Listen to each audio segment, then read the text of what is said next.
Hey everybody, JC here. Hope everybody's having a great Saturday afternoon. It's about noon here in Porter, Texas.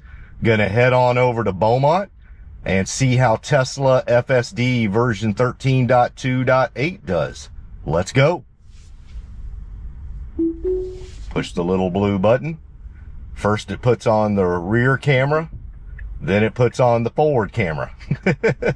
When it figures out it should not be going into my garage. Pass by my brother-in-law's GMC Sierra. Avoid all the trash and recycling containers out here on the road this morning. So as you can see, it is definitely an overcast, misty day. Not necessarily raining too bad, but we'll just see. All right. Come up to the stop sign at the end of my street. Take a right turn and head a little deeper into the neighborhood before we get on our journey. So yes, I am going to Beaumont today. It has been quite a while since I've been over to Beaumont. In fact, nearly a couple of years. Beaumont is about 100 miles east of Houston. From where I live, it's about 70 miles due east. All right, we've got a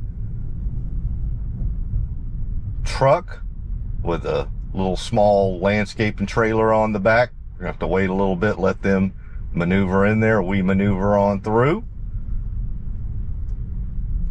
Got a dad and his son to the right of us. Great job. Gonna take a right turn up here. We do not have a stop sign, so we can roll into this right.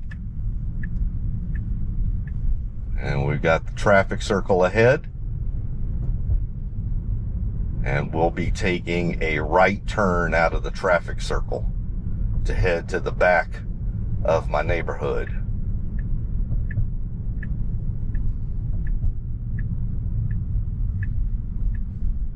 Go into the traffic circle, nobody in there, very easy. Make a right turn. Great job. So yeah, Beaumont is about 100 miles east of Houston. It is about 20 miles west of the Louisiana border. All right, make a left turn here at the three-way stop. It is my original hometown. So Beaumont is where I was raised, where I grew up through all of my formative years. Before I left at the age of 18, joined the Marines. So I was gone for about 6 years straight, hither and yon, as they say. Spent about 2 years after that in the reserve. So a total of 8 years in the Marines. Went back to Beaumont after I got out of the active duty Marine Corps, and I actually went to school. I went to college in Beaumont at Lamar University. Great school. Lamar is definitely a small to mid-size college. It's about 20,000 students. So nowhere near as big as the other big state institutions, but still a pretty good size university. It primarily serves the southeast Texas and southwest Louisiana area. So you could say it's more of a regional school. It is a university. It's a four-year full college that has graduate programs as well. Probably the two main notes of accomplishment for Lamar, I should say, the biggest things it's known for We can make our right turn here. Hesitated there just a little bit. Its chemical engineering program. It's got one of the world's best chemical engineering programs, which makes sense. Beaumont has historically been the Mecca, if you will. Beaumont and Pasadena, Texas, are where all the refinery row, if you will. So at one point in time, Beaumont, Port Arthur, Orange, the Golden Triangle, if you will, was the Mecca of refining in the world. That obviously changed a bit over the last 40 or 50 years. All right, coming up here, we're going to go straight across, but we do have to wait on traffic on 494 because they have the right of way. There is no stop sign or stoplight for them. We still have traffic coming to our left, and as I look to my right, we have a vehicle that's turning in. There they go. We should be good. Well, we got one more car coming from the left, and then we've got more vehicles coming from the right. Yeah, and they all have the right of way. So after we've got a few more cars to our right, after they pass through, we should be good. There we go. Perfect.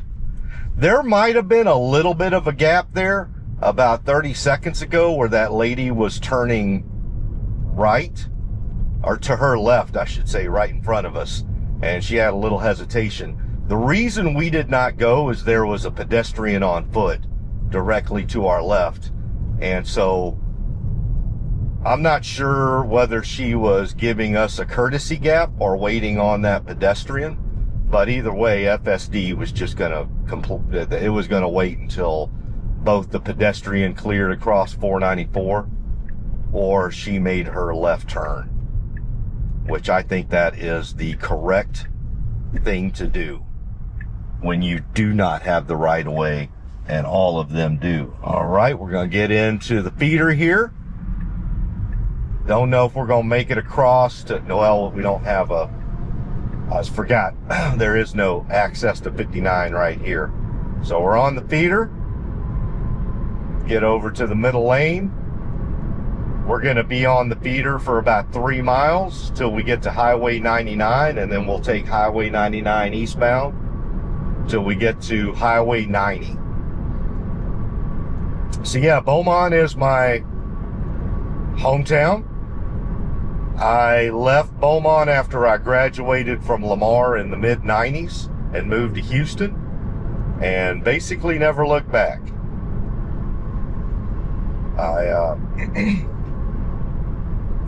I came to Houston in the mid-90s when I graduated with my degree in accounting, got my CPA license, and as you could imagine, there were many more opportunities in Houston than staying in Beaumont. And so that's what I did. And at that time, it was the big six accounting firms. So there were 6 of them when I graduated from college. And all 6 of them were in Houston. And as you can imagine, not one of them had an office in Beaumont, which is not a shocker.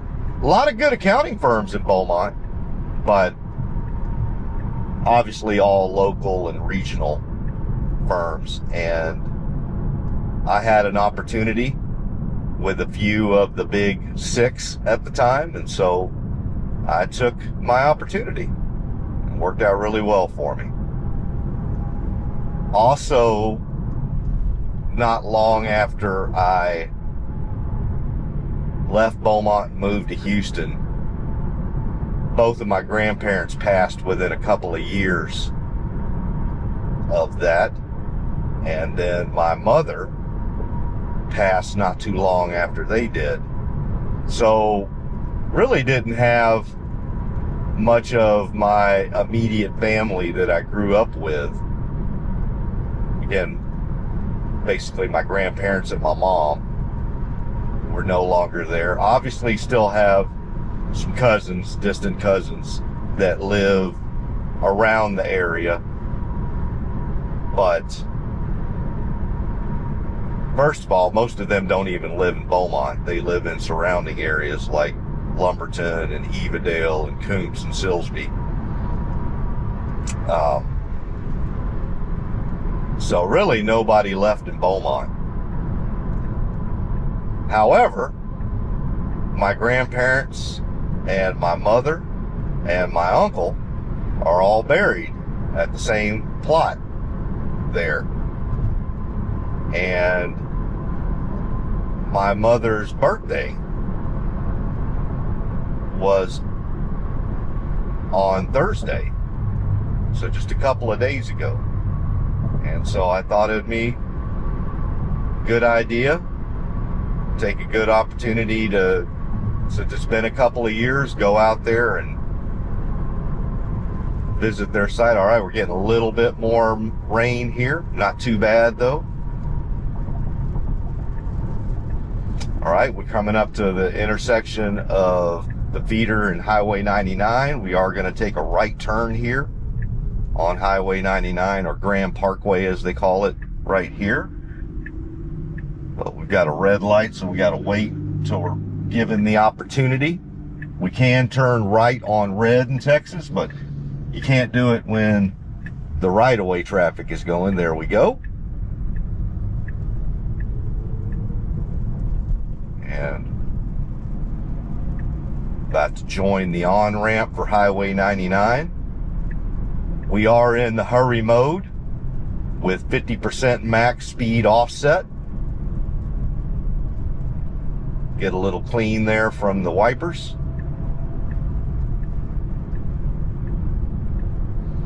Start making our way on to Highway 99.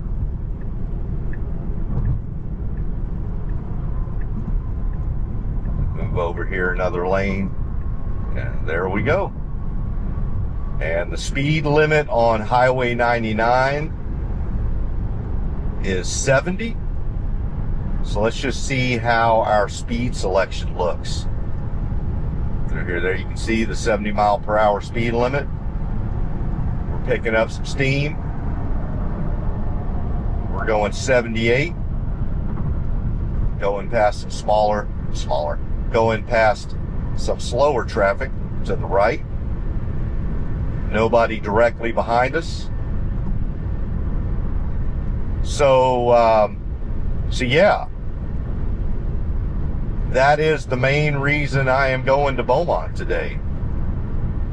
The secondary reason, there's a small handful. Secondary reason is there is a very nice length of road. Once we get off of Highway 99 here and get on Highway 90 going eastbound towards Beaumont, it becomes a 2-lane highway most of the way. And so it'll really be kind of our first opportunity to see how FSD version 13.2.8 does on 2-lane highways. So that'll be good to really kind of get that first opportunity to see. And then third, if we have the time to do it, hopefully, and I'm pretty sure we will, is to maybe drive around Beaumont a little bit. See a small handful of points of interest. Okay, we've got faster traffic moving to our right. I don't know why we're going 84 in a 70. They're obviously going about 90. Which, I'm going to tell you, that is not abnormal for Highway 99. But we have not, I was surprised we did not move over to get out of their way on that one. Version 13 has generally been pretty good about moving over to get out of the way of faster moving traffic, but we did not right then. We're right in that scenario. All right, continuing to move on through, moving past some slower traffic to the right.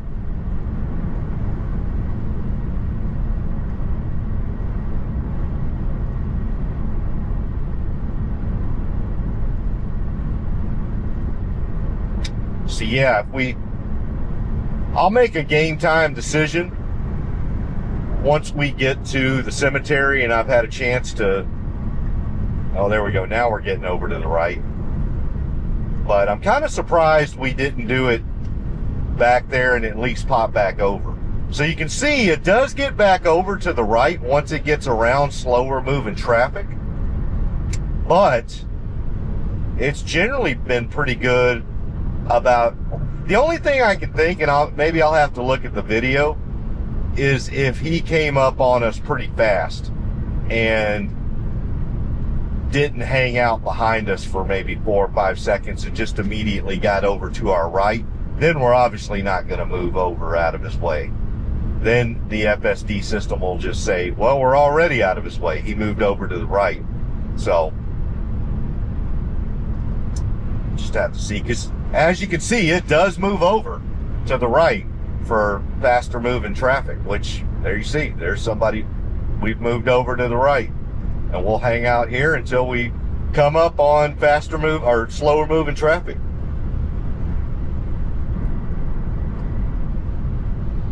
All right, we got about 12 more miles here on Highway 99.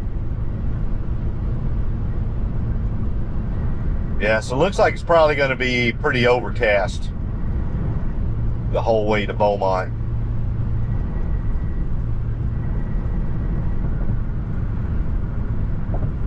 Got just a little bit of rain hitting us, but not much.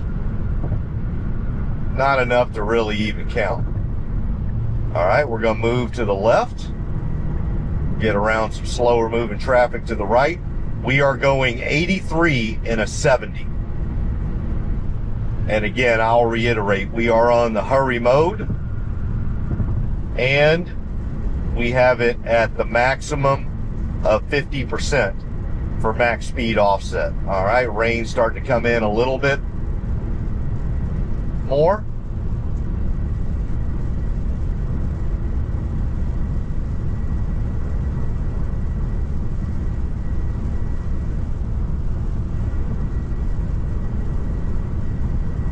Maintaining speed at about 83.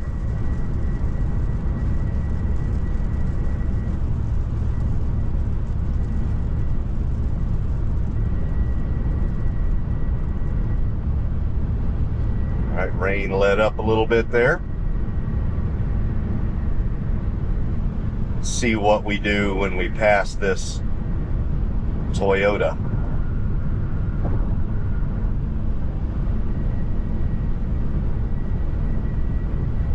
Right? We don't have anybody behind us, but there's also a pretty good gap to the right. But it's just deciding to stay here in the left lane. So this is where it could be a little bit better, because right now, again, there's literally nobody behind us. So, oh, there we go. Okay. So it did exactly what it's supposed to do, but it definitely waited a little bit longer than most human drivers would have likely done that. I think most human drivers would have gotten over about 10, 15 seconds before that. All right, got about 9 more miles till we get to Highway 90.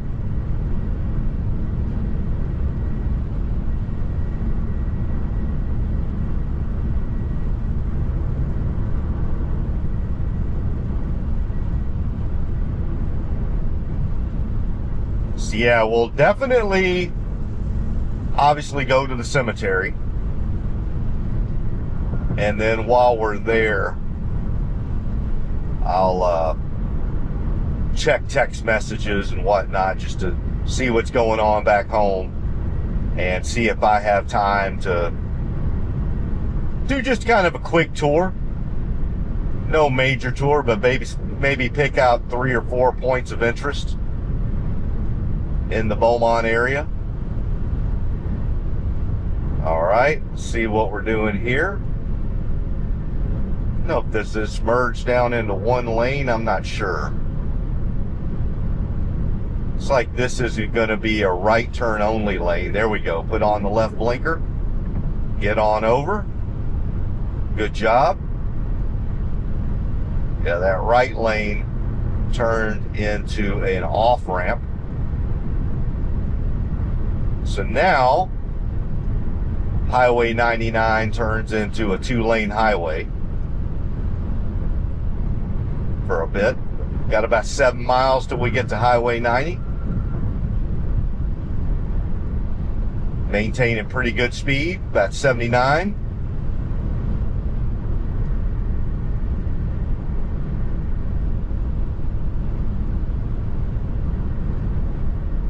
Check the cameras there for a second. Always just do a quick check of the cameras. Make sure that little flashing red is still there. All right, moving on through.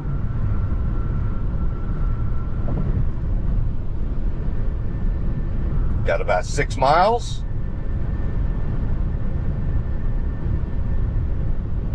Actually got a little bit of sunlight starting to come out.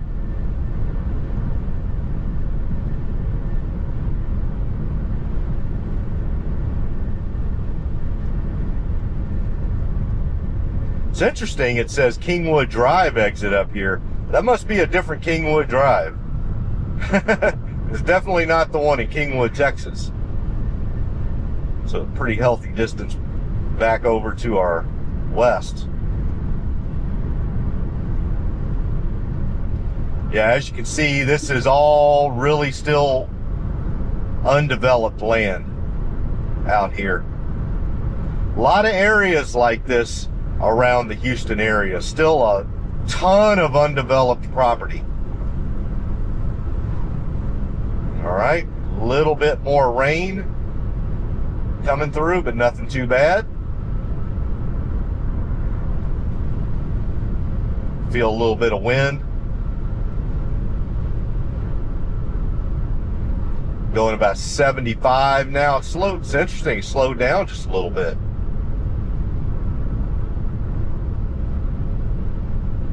So it adjusted to the conditions. Tesla Model Y.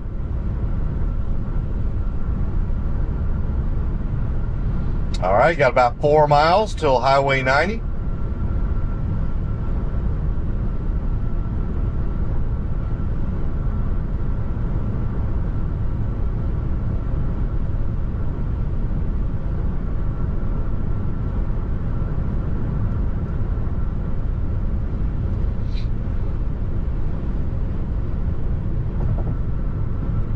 About 3.5 more miles. So yeah, it'll be interesting to see, obviously, how it does. I mean, we're on a 2-lane highway right now, but this is not like the type of 2-lane highway. I mean, this is one where traffic is flowing through pretty quickly. Not a lot of farm equipment, not a lot of tractor trailers up here. So this is, as you can see, we're going 75 pretty smoothly, and not a lot of traffic around us. So this is still more of a beltway. This Highway 99 is actually sort of a beltway that goes around the greater Houston metro area.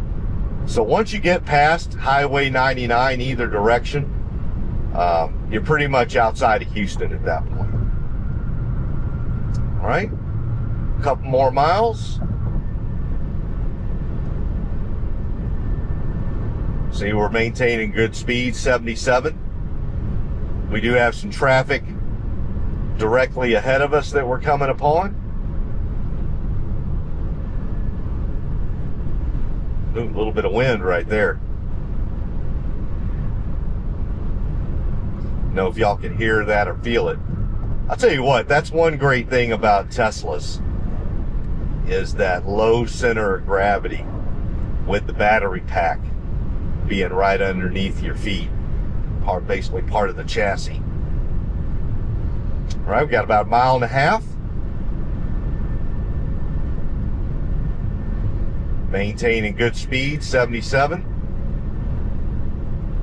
So yeah, this Highway 99 that they built out here, man, it's been so nice to be able to kind of circumnavigate the metro area, not just inside Houston, but the entire metro area of Houston, and do it at, 77 miles an hour versus what it used to be before they developed this, as you were on a bunch of farm to market roads, little county roads. It took a lot longer.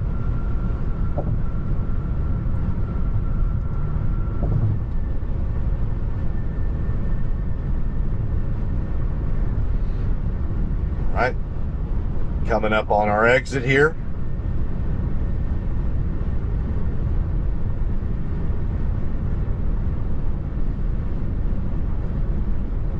There we go.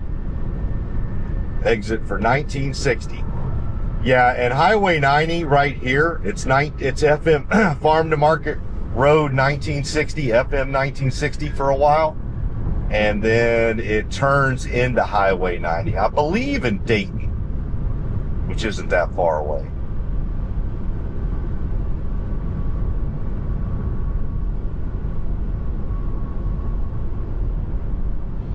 All right, we're going to come up here to the intersection of the Highway 99 feeder and FM 1960. We're going to get in the left turning lane. We do have a four-way stop here, so we're going to come to a complete stop first.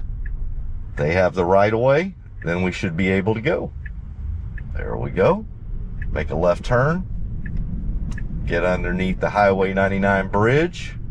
Got another stop sign, another four-way stop.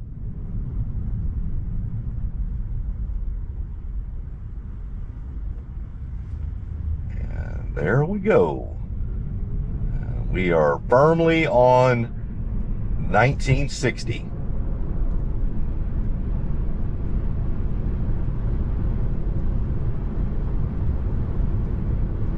So, I think between here until we get to Dayton, it's a two-lane highway, but you can see you got the turning median. Well, I guess that turning median's going away. So I guess we get the two-lane highway now. But they give you a passing lane. See that?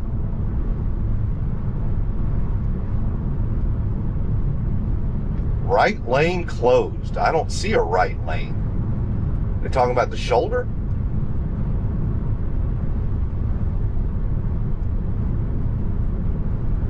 Let's just see. Yeah.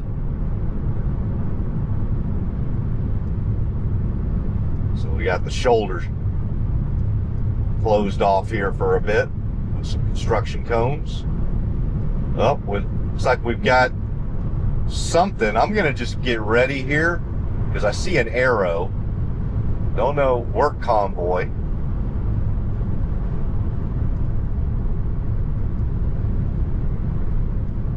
And we got the work crew out there paving roads, paving some new roads. Turning some dirt roads and gravel roads into paved roads. All right, got past that. So, looked like we might have had some interesting things happening, but ended up not being that interesting. So, yeah, right here on 1960, before you get to Dayton, you can kind of see it is a two-lane highway, but they have a passing lane that alternates back and forth. So, and definitely not a lot of passing going to be going on here because we are getting into Dayton. In fact, let me take a look at this real quick. Trip. Sure that sticks. Yep.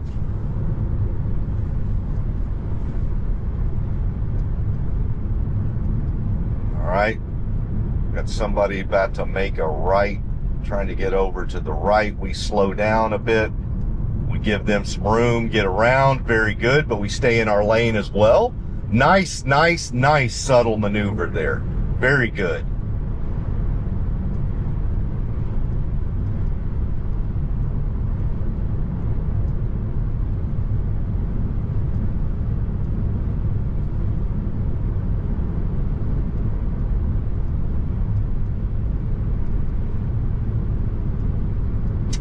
think we're in Dayton now. We're in Dayton, Texas.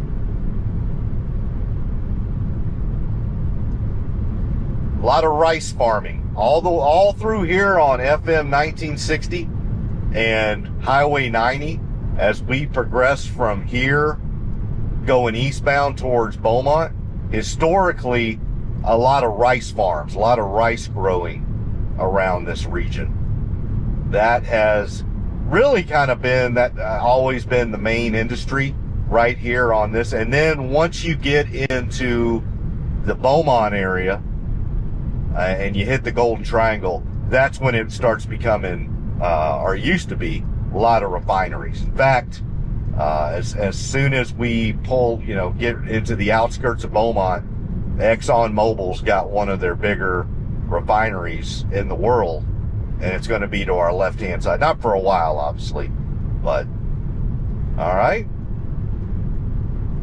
Coming into Dayton.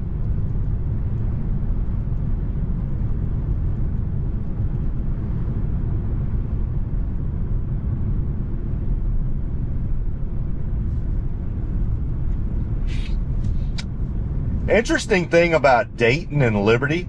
So this is Dayton, and about 5 to 10 more miles eastbound will be Liberty. But both of those towns, even though they are out here in southeast Texas, there's still quite a few people that will commute from Dayton and Liberty into Houston. So there's a lot of, there's a lot of traffic right here on Highway 90 and FM 1960 going into Houston. A lot of people they were either born and raised out here. Maybe they have farms. And just like the lifestyle out here, but they have jobs in Houston. And so they'll commute in, do hour to hour and 15-minute drives every morning and evening. All right. I'm going to take a right turn up here so that we can get over to Highway 90. Directly in front of us, where you see all of the basically it's been bulldozed. That used to be I don't know what the correct term for it is, but the rice growers would bring their harvest over here, and so you had big old elevators. Huge, in fact, but it was old. It was really old. All right. We're still got a red light. We can turn right on red, but as you can see, the traffic there has the right of way. Last one, the Chevy Silverado gets through, so we go on through as well. All right, gonna need to get over to the left, because we are gonna turn left onto Highway 90 up here in a little bit.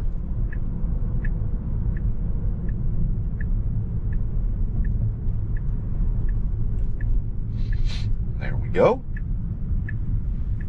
And Highway 90 is right in front of us. So we'll turn left, go eastbound on Highway 90, and we'll be there for a little bit, for a while. And yeah, be interesting to see how FSD does on these rural 2-lane highways. See what kind of emerging capabilities it has, decision making it might have in certain scenarios. And you can only find out by getting out here on these little rural country 2-lane highways.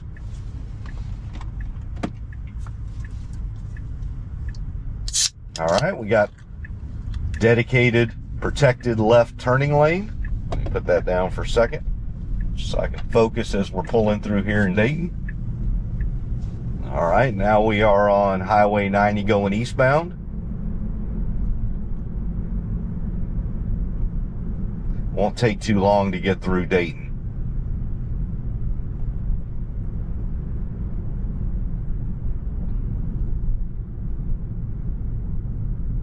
Got the old Dairy Queen over there to the left. That's an old one too. That one's been there forever. And it's still operational. I don't see anybody in there right now, but they got the lights on.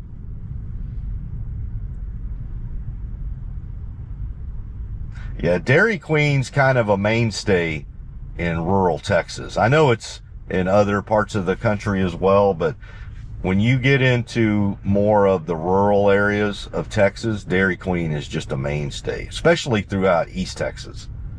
It is just more so than, I mean, obviously Whataburger has grown enormously over the years.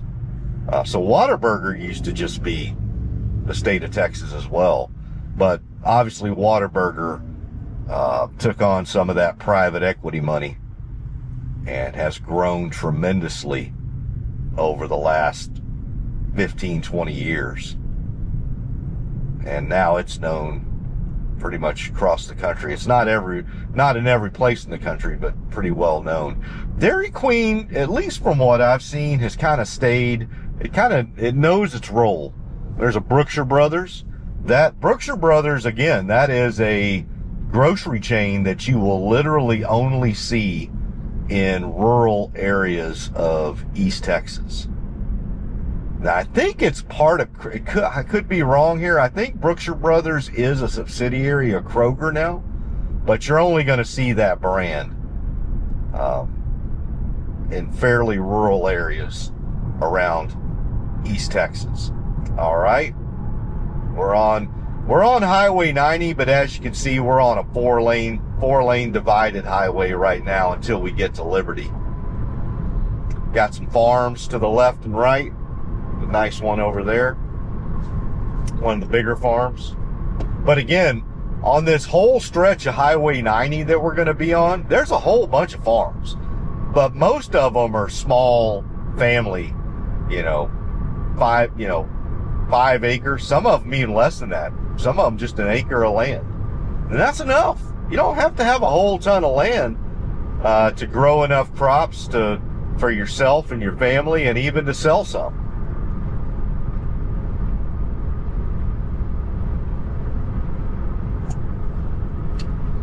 A lot of people pay their mortgage and their real estate taxes through farming on their little acre plot. So, like when they say self-sustaining farm, for a lot of people, that's what they mean. It's like, I basically selling, all right, we're getting over to the right, but kind of hemmed in here. But yeah, when you hear the term self-sustaining farm, for a lot of folks around here in rural Southeast Texas and East Texas, that's basically all they're doing. It's just making enough to pay for the real estate taxes. Well, in some cases, I guess if you, I don't know all of the IRS rules, but I know there are some taxes and fees that if your land, if you can designate it as a farm, you avoid some of it. But obviously you're still going to have a mortgage as well with the bank. And that's how they pay that. And so it just sustains itself. And it is a good area to grow certain things out here. You have good weather year round. Gets pretty hot in the summer, but at the same time, we don't have the long-term deep freezes that a lot of other parts of the country have. So there's a variety of things you can grow out here, pretty much all the vegetables. A couple of fruit trees. I know figs grow really well out here in this temperature.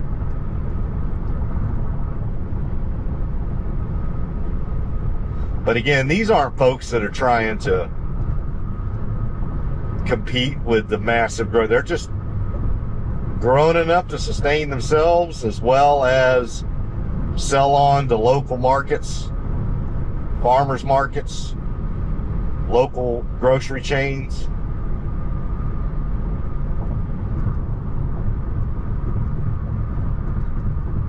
Got an old bridge there as we're coming into Liberty. See that old bridge? Man, that thing's being held together by termites. Those termites are just holding their hands together, keeping that thing up. All right, we are coming into Liberty, Texas.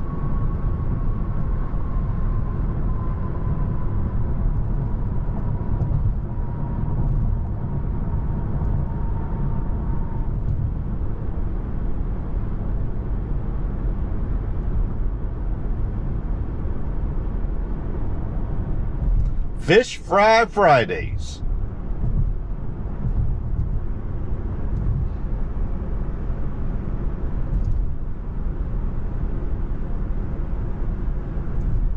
Yep, we are smack dab in the middle of Liberty.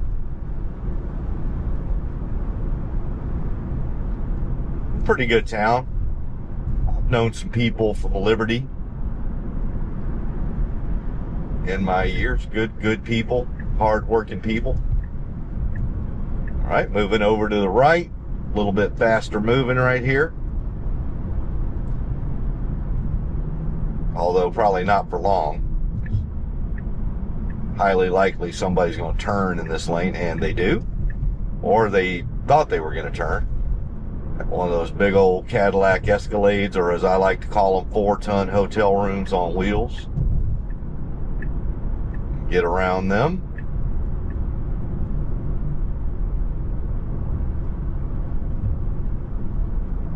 There's a car dealership coming up here. Should be on our left, not too long. I've actually bought a couple of vehicles from them over the years. Bought my son a truck, and I had a truck from there many years ago. Back before my Tesla days, when I was a Chevy truck guy. All right, continuing to move on through. Got a psychic over there to the right, so if you need your future foretold for you, you can pop on in there to the local psychic.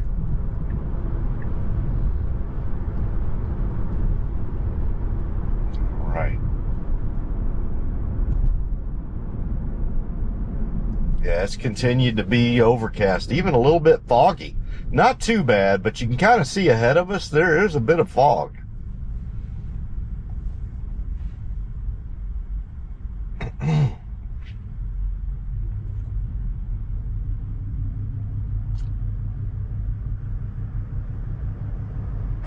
That Cadillac XT, is that XTS or XT5? I can't tell the last. Is that a digit or a letter? But I like that body style. It looks, I don't want to say this. I'm sure the GM people would be mad. But it looks a lot like the Lexus body style on their SUV. But it's a good, I like the body style. Apologies to all my GM toting friends out there. All right, let's concentrate here because we do have some merging going on. So here we have the right of way, technically, that the right lane needs to yield to us since they are merging in with us, but still got to be a good neighbor. All right, we let the landscaping crew or the work crew, I was going to say landscaping because that's typically a landscaping type of trailer, but looks like they just have backyard furniture and equipment on it right now. All right. Continuing to move through here on Highway 90 as we continue through Liberty, Texas.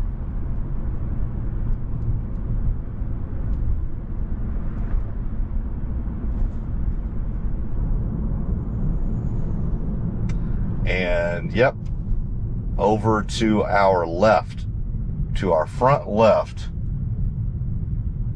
you'll see Crossroads over there.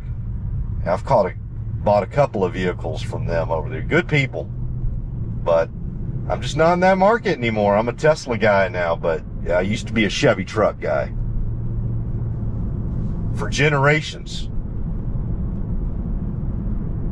Generations of Chevy trucks and Chevys in my family. But I broke that alignment Sorry, Mary Barra. I broke the GM Chevy alignment in my family. Although my son still drives a Chevy truck, so I broke it for myself. He is my oldest son. He's going to be a much tougher nut to crack. He is Chevy truck. He loves his truck through and through.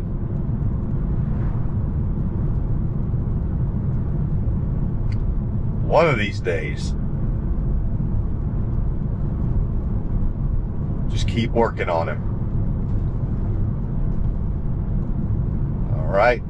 Now we are going to have a faster passing lane to the left here for a while. Let's see what we do. But we also have traffic directly behind us to our left. So I'm not going to do anything just yet. Oh, never mind. That went away quick. Okay. Merged in there nicely. So that was not a pad. That was just a temporary extra lane. Because usually when they set it up as a passing lane, it goes a little bit longer than that. All right, we are still technically we are in the outskirts of Liberty right now. Continuing to make our way through. Go through the traffic light here.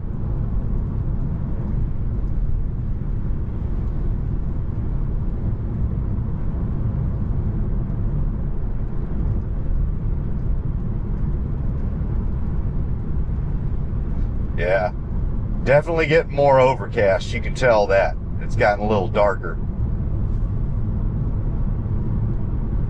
All right, we are in a 55 mile per hour. We're going 62 in a 55, but now it's gone up to a 65. Now, interestingly, the speed limit recognition on our user interface on the screen still shows 55. It did not go up to 65. That being said, we're going 68, and we're basically staying up with traffic in front of us. So we're doing good. Well, let me get that camera going again. Sorry about that. Let's see if I can get that.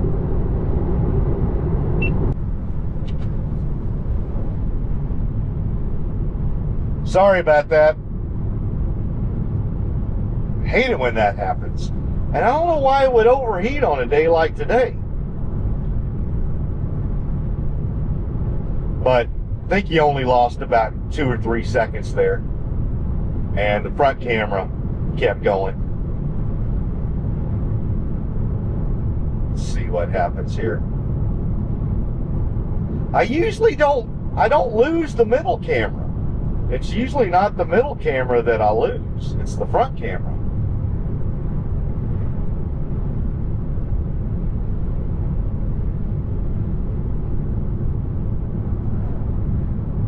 But fortunately, it came right back on.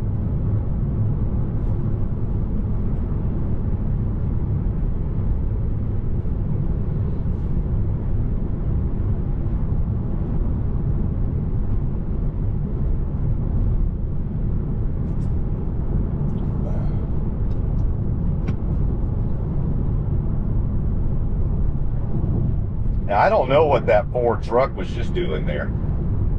I think they may have been looking at their phone or doing something because they veered off the highway there for a second. We are going 68 and a 65, maintaining a nice little gap behind this truck. But as you can see, it doesn't matter. There's a lot of traffic up in front of the Ford F-150 as well. So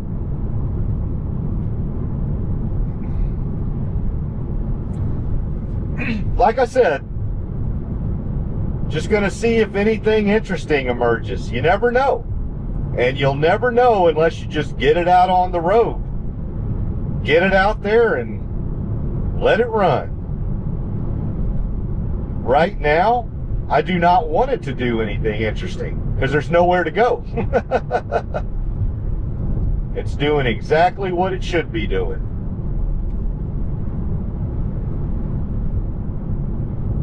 And all right, now we got a 55 mile per hour speed limit. So our screen is correct again. It did change, but it's now correct. Right? As you can see, we got farms to the left and to the right of us. Got some rice grower elevators and equipment to the left. I don't know which company. Got some farm and ranch supplies to the left.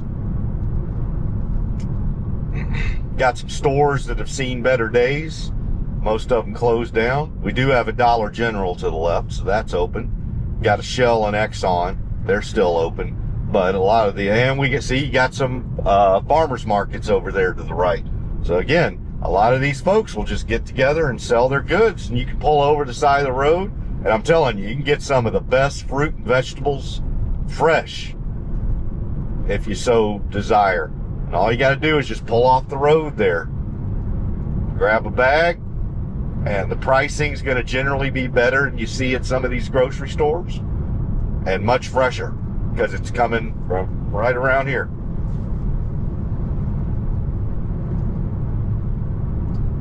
Some more farms. And again, these are not big farms, right?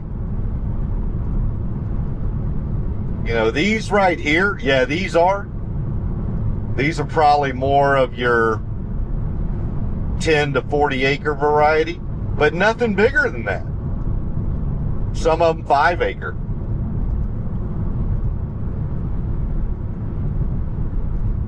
Yeah, there you got one right there. I can tell that one's probably not even a full acre.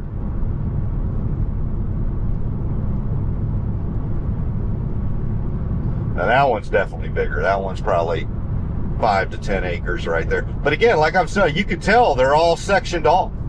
You can tell with the fence lines. And so these are your, you know, mom and pop farmers. They may even have jobs. They may even have other jobs. It's just what they've always done. And they keep a self-sustaining farm. God bless them. But yeah, a lot of them, they'll have regular jobs, regular 8 to 5 jobs, 9 to 5 jobs. But just having a farm on the land pays the mortgage.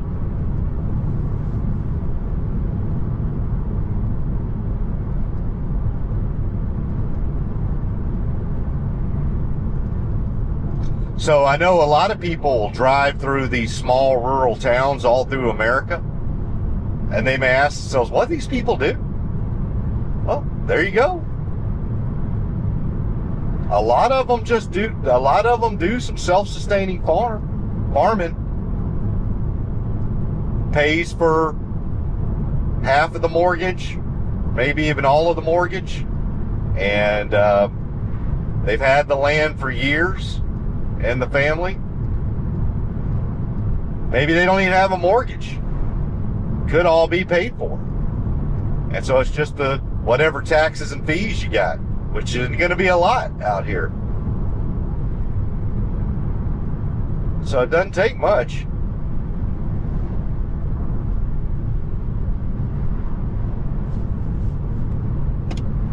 And people got to eat.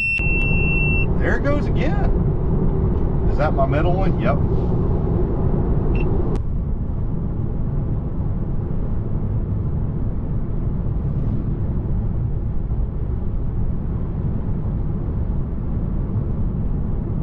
That's funny. So my middle camera has gone out twice today, and my front camera has held strong. But fortunately, both times the middle camera went out, it's like it's only been for about a second or two. That one, I think I got that back up in a second. So we may not even miss that many frames on that one. So yeah, I'm going to keep my my app open on my GoPro. And God, it's like 74 degrees outside, and I've got it at 72 in here. So it's not like it's hot. That just happens with these GoPros. They just run hot. I don't have the battery in the battery bay. I've got it on a USB cable.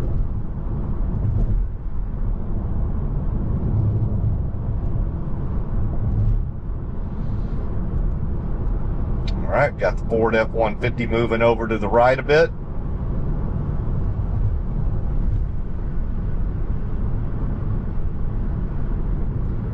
All right.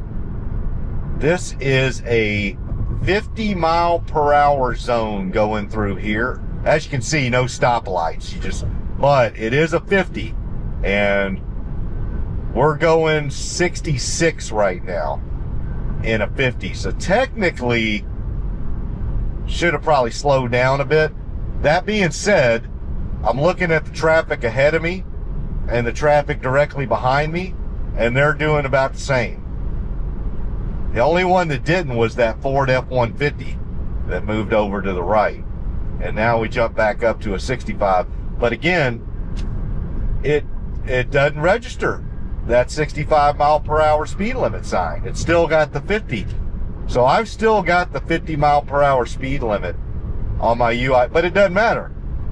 We're going 72. It's almost like it does. I'm not even sure whatever speed limit shows up on your user interface screen now even matters, because as you can see, we're going 73 in a 65, and we're going along with traffic, which is perfect.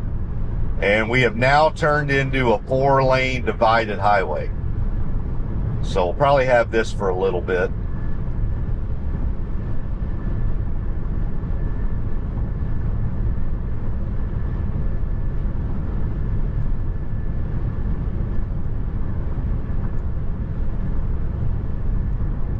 Now, the only thing I could see that it is impacting, so I take that back. It does have an impact. Due to the fact that it's still showing a 50 mile per hour speed limit on this road.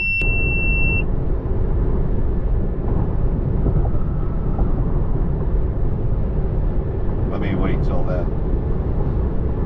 Man.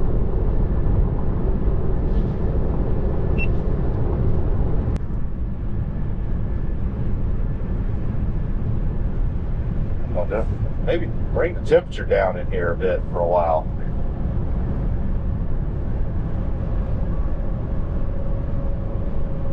What I was saying before my middle camera went out for the 3rd time today is that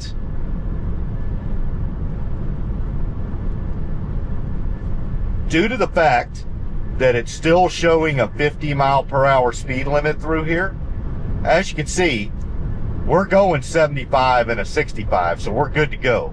And we're staying up with traffic. But it is showing that we are at a max of 75. And the reason for that is because we're at a 50% max speed offset. So, and that's the highest percentage you can put on it. Now let's see if it registers the 65 this time. It did not. So it did not pick up that speed limit sign. And because of that, it will not go any faster than 75 on FSD. Because, let's do some math. What is 50% of 50? 25. What happens when you add 25 to 50? You get 75. So what's the max speed it's going to go in a 50% max speed offset? 75. Now, like I said, we're going along with traffic, so it's not presenting an issue. But still,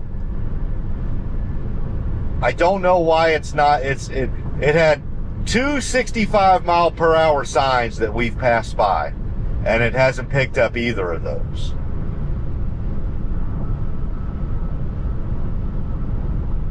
All right, there's an old rice tower right there too.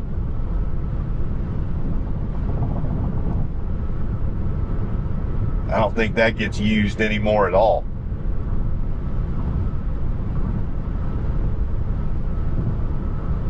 And there's the third one we're going to pass. See, 65 miles an hour. And it did not pick it up.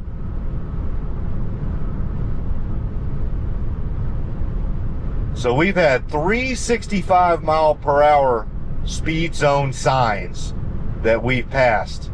And it's still stuck on that 50 mile per hour speed limit sign when we went through, I don't remember if that was Ames or Devers, Texas. Now again, we're staying up with traffic, but that is definitely a snafu in the FSD system, that it hasn't picked up the 65 mile per hour speed limit through here.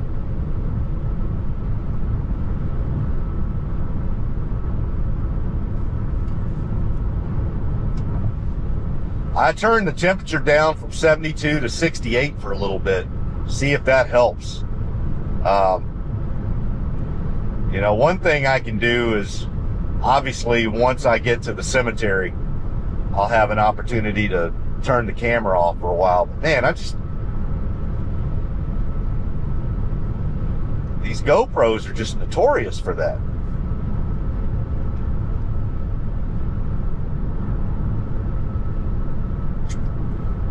So as you can see, definitely got some fog, mist, rain.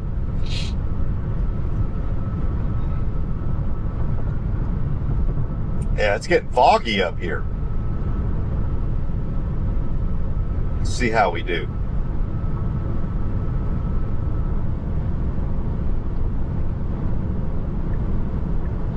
Getting over to the right.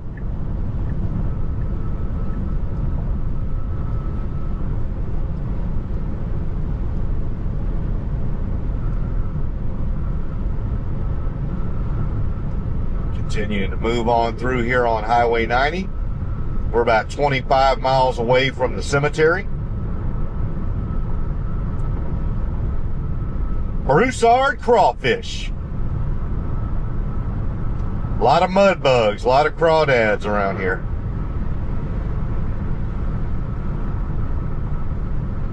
There's a nice little Chevy Tahoe there. Man, that thing's almost as big as the Escalade. I think the Escalade's still a little bigger from my vantage point, but it's pretty good size right there. So we were obviously getting over to the right for them. Let them pass through. So we've got our fourth 65. Are we going to pick it up this time? No, we do not. So we have passed 4 65 mile per hour speed limit signs here on Highway 90. And the FSD system has not picked up any of them.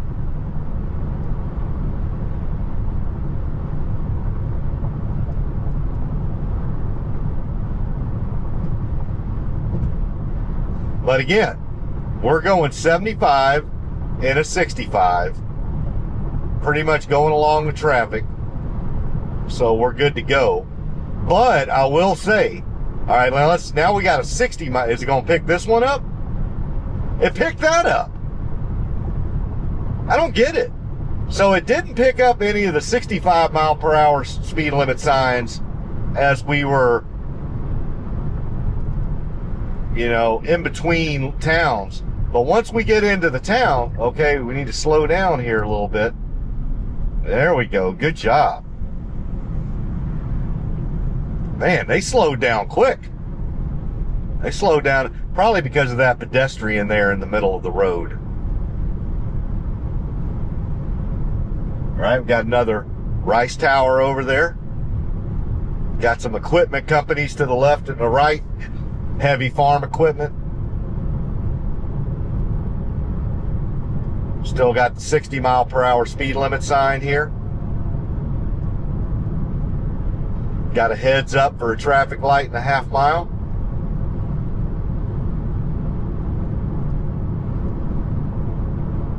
Still got fog and mist, rain ahead of us. Got a cattle auction over to our right, or I should say horse auction, not cattle auction. Well, it could be cattle too. I don't know. Like it could be, it was equipped for both. All right, continuing on through the intersection here. And once again, the GoPro goes out on me. All right, now we got a 75 mile per hour speed limit. But again, it did not pick up on that. And now it's got the 60. So it's sticking with the 60 that we had as we were going through the little town there. I don't remember if that was China or Nome. But yeah, it's not, that's like the 5th time it did not pick up on the speed limit signs. And it's also like the 5th time my GoPro's gone out. Yeah, I'm gonna have to let that thing cool down for a little while when we get to the cemetery.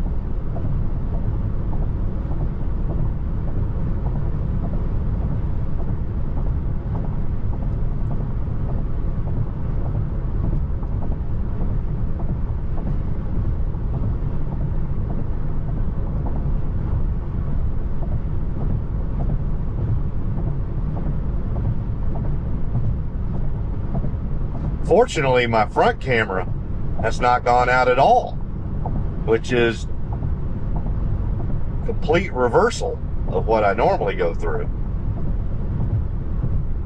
All right, slowing down a little bit here. I'm not exactly sure what's going on, why we're slowing down so much.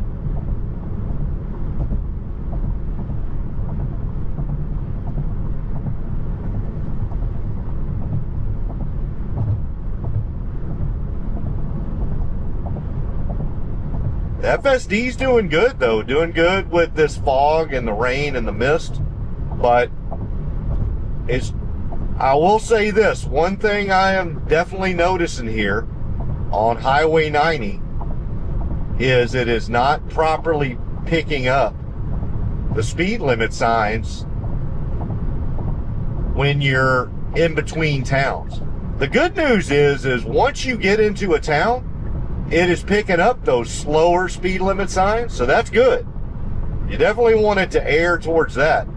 But then once you get out of those little towns and get back on the main part of the highway where the speed limit goes back up to 65 or 70, it's not picking those up. So the only thing that's kind of keeping us going with traffic is that I've got it at a 50% max speed off. Here we got 65, and see, once again, it's still at 60. It's not picking that up. But now you can see we're going 76 and a 60, so we're good to go. Or we're going 76 and a 65, I should say. All right, now we're about to slow down to 55. Let's see what it does here. And it picks it up. So it's picking up the ones as you're going into these little towns. Should not pick that one up. Good to go, because it's not an active school zone right now. We're in China, Texas.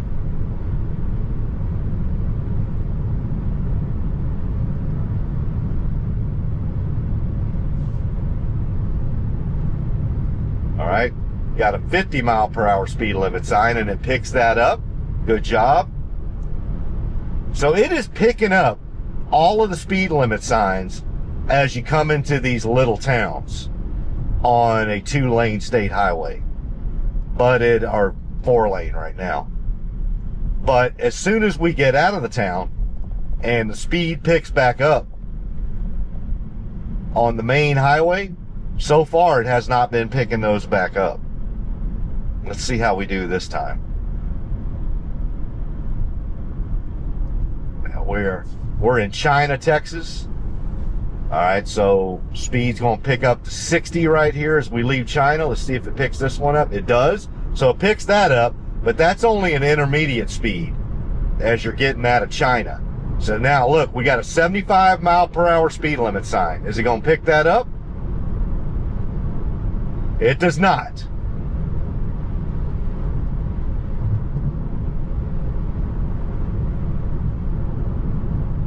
Very interesting. Very interesting. So it is, at least on this trip, and we're getting enough miles under our belt on these state highways to see this. All right, got the rain coming in a little bit more.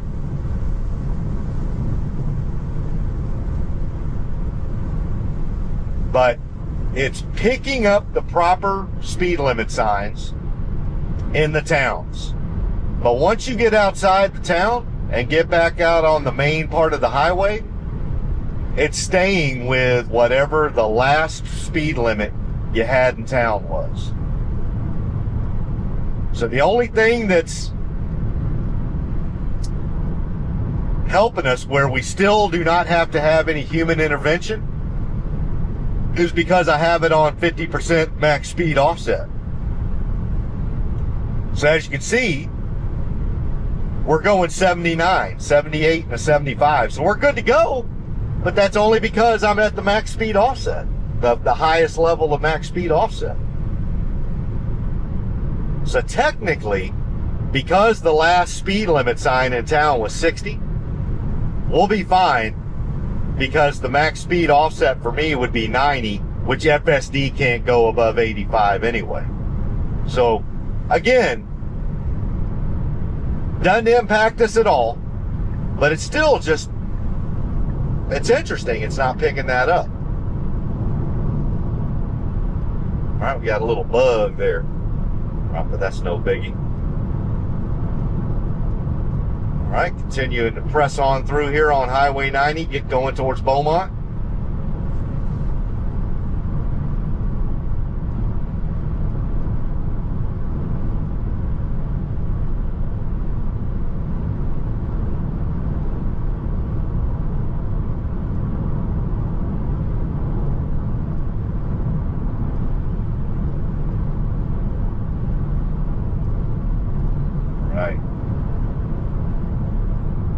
Roadkill there. Fortunately, it was right in the middle of the lane, so we went right over it.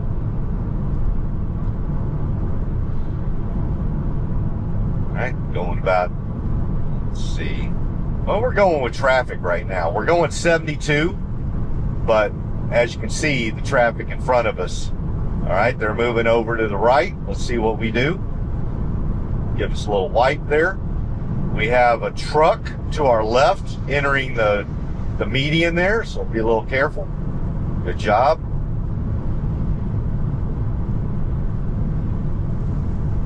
Our rain's starting to come in a little bit more now.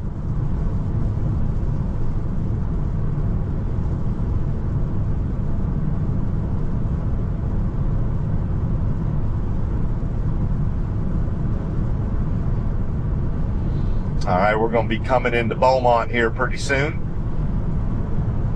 Probably in about 3 or 4 miles.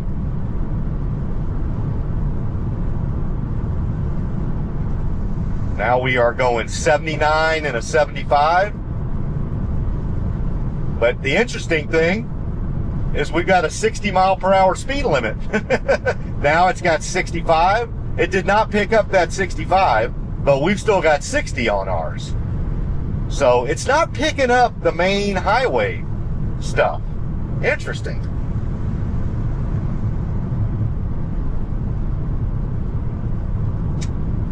All right. If you look to our left, our front left, should be able to see in the video.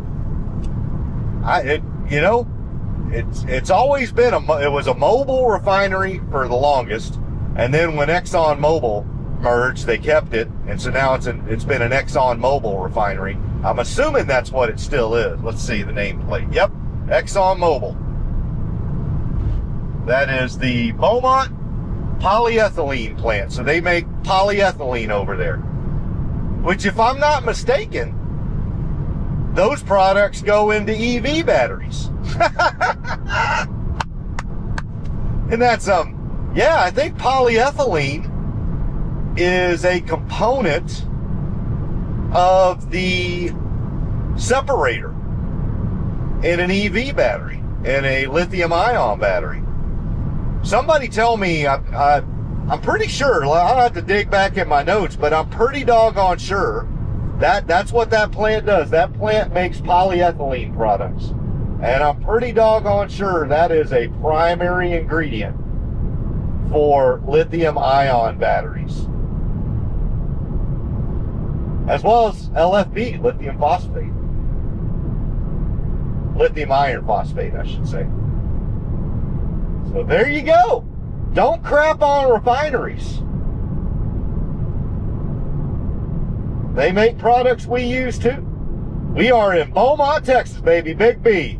Population 115,000. I guarantee doggone to you it is not 115,000. It's probably a little bit south of that.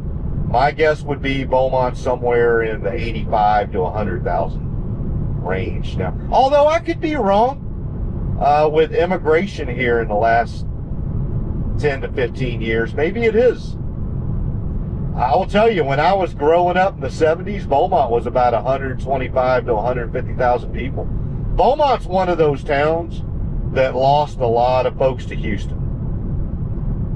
So it used to be a really good-sized town. Like I said, in my mom's day, and even when I was growing up as a small kid in the 70s, I want to say Beaumont was getting pretty close to 150,000 people. And that was back when Houston wasn't even up to 1 million yet. So we were kind of like the little brother or the little sister to Houston. Well, now we're no longer the little brother or little sister. Beaumont's more like the second or third cousin that comes in from the country. But that's all right. Beaumont's a great town. Still a lot of good things going on here. There you go. You got a polyethylene plant over there. Right at, I think this is Major Drive, right? Yeah, right along here, right at close to the intersection of Highway 90 and Major Drive. Westbrook High School, not too far away from here. We are about 10 miles away from the cemetery. Now, the interesting thing is I had to set some manual pins to get inside the cemetery. Because as you can imagine, when it comes to places like cemeteries, FSD is a little hit or miss there. It'll get you to the funeral home. But obviously, I don't want to go to the funeral home. No need for me to be there. The roads of the cemetery show up on the FSD navigation, on Tesla navigation. But when you try to set a manual pin for in there, it's kind of funny.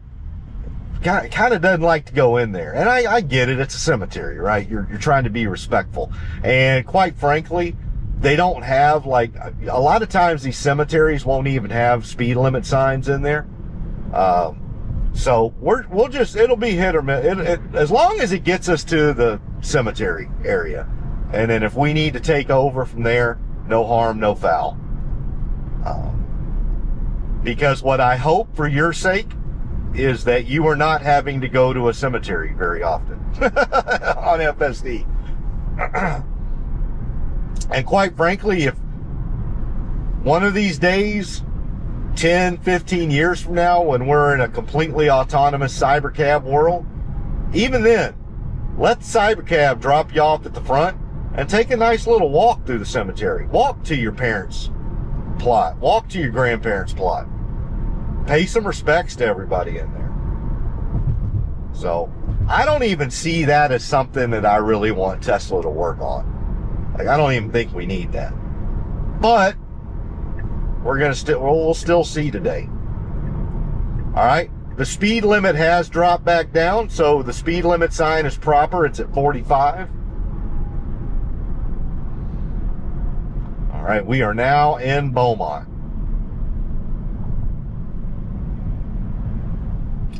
That is new. That did not exist the last time I drove through here. That convenience store area. This is all the same. Yep, that janitor supply store over there. In fact, I've been in that sanitary supply company a number of times. And the reason why I wasn't a janitor, but when I was working at Circuit City here in Beaumont, back when I was working my way through, or not really, I had the GI Bill, so I didn't really have to work my way through college, but I wanted some extra money. So I worked at Circuit City, and I worked in the warehouse at Circuit City.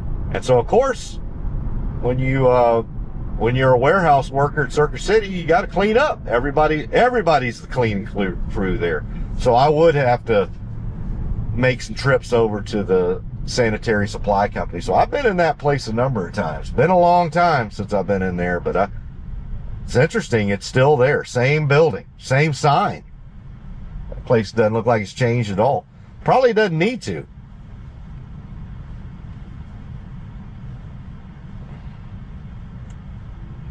Kind of looking around. I think Kelly High School is right down that road. That's Langham. Anybody that's local to Beaumont, let me know. I never spent a lot of time at Kelly High School. That's where all the rich kids went. But I believe Kelly High School is down that road. Pretty doggone sure. Now this is new. To our front right, looks like they got one of those Top Golf type of places. It's called Retreat West Beaumont, or 5 Under. So it's not technically a Top Golf, but similar type of thing. That did not exist. That's brand new. All right, we're getting over in the middle lane, a little bit faster traffic. You can see directly in front of us, one of the refineries is flaring right now. They're making your EV battery.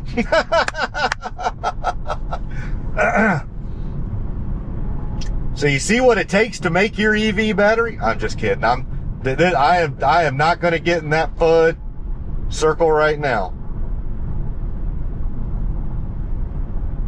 Because obviously, no matter what, it's still net over a number of years of driving an EV, you are still much better on the environment. Even when it takes that to create the plastics and the polyethylene and some of the other products that go into making a lithium-ion battery, still a hell of a lot better on the environment after a number of years of running a EV than it is a internal combustion engine car. The one back there we passed by, they weren't flaring at the time.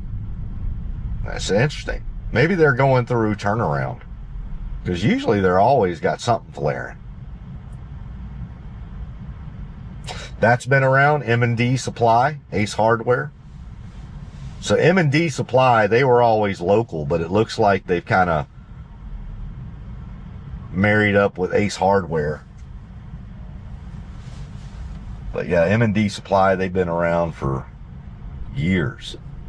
Good place. Sutherland's as well. Auto Parts. O'Reilly Auto Parts. That's been there forever. But Sutherland's, that was kind of like lumber. Like heavy. That's not like a Lowe's. That's like if you really need to, you know, that's like a Lowe's or a Home Depot for people that actually build stuff. Although I mean, if you need some lumber, you can go in there and get some lumber. But it's really geared more towards folks that are like builders. All right, we are going to turn left under the I-10 bridge because we do need to get up on I-10 for a little bit. So we are smack dab in the middle of Big Beaumont right now. So we are going to need to get up on I-10 going eastbound for a little bit. And we'll be able to get a better visual of that flare as we go by. Right now, the Audi Q3 is blocking it.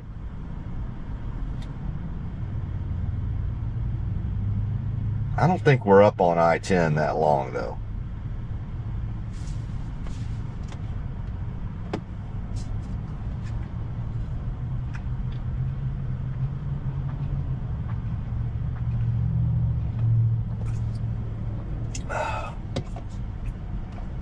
All right, got the green light.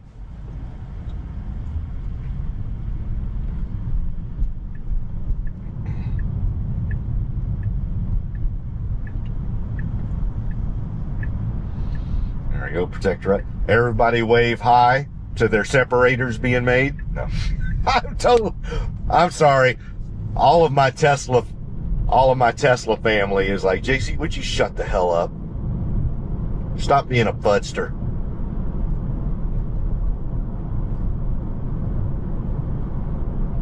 This area has been here, but man, all the stores have changed completely.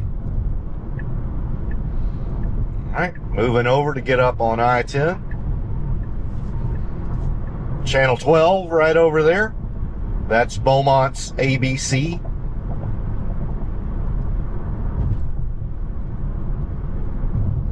Woo, we got some traffic up here on I-10. What happened? Well, can't avoid it. We got to get up there. My gosh almighty. Or maybe nothing. Maybe it's just a Saturday afternoon. I mean, you see, it's bad. Fortunately, we are not up here that long. Let's see how we do here. We are going to need to merge in, I believe. There we go. We got our left blinker on to start the process. There we go. Let me give them a wave. Although we kind of made our way in, but I always do that. Anytime we merge in, I always give people waves. Yeah, fortunately, we're not gonna get into that, I believe.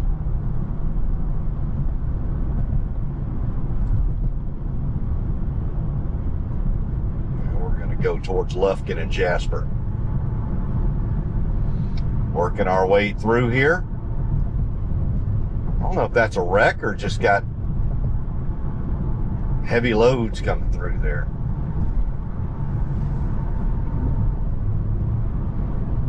All right.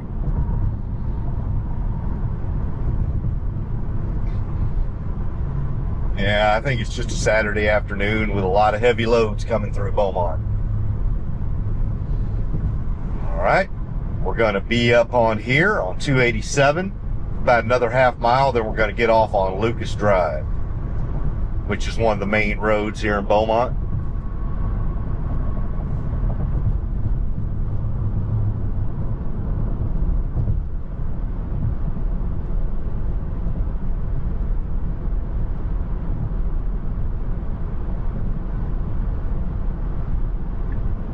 There we go, put on our right blinker, start moving over to the right.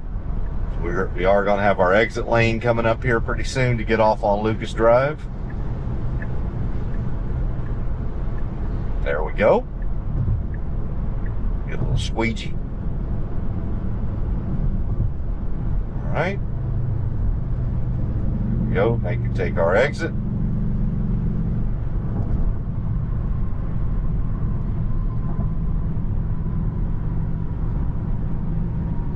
Let's be careful with these trucks coming in. We are now on the feeder 287. And then we'll turn right on Lucas in about a half mile. But I do think are we going to need to get over here? Let me see. I believe we are. I think we need to get over. There we go. That blinker on. Just don't want to get back up on 287.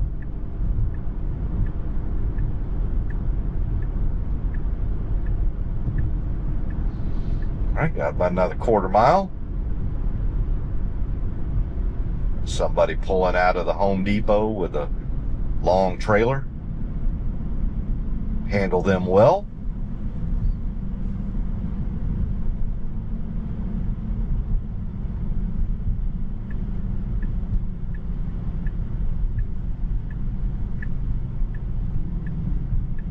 Here we are, coming up to Lucas. Getting a dedicated right turning lane. Do have a red light, so we're going to need to yield. Nobody coming?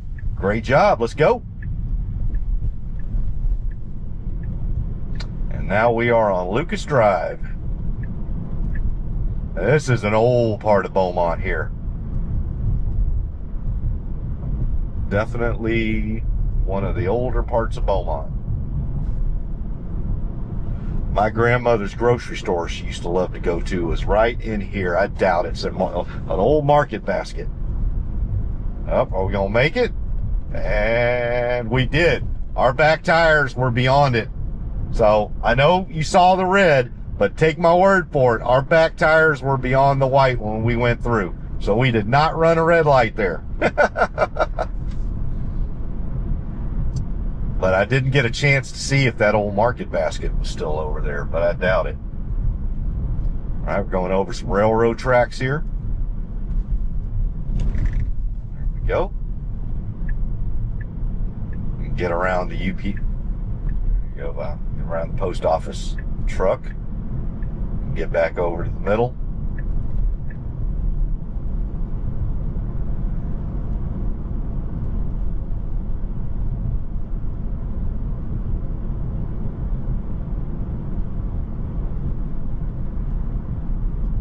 Doing really well through here. Yeah, this is one of the oldest parts of Beaumont right here, Lucas Drive.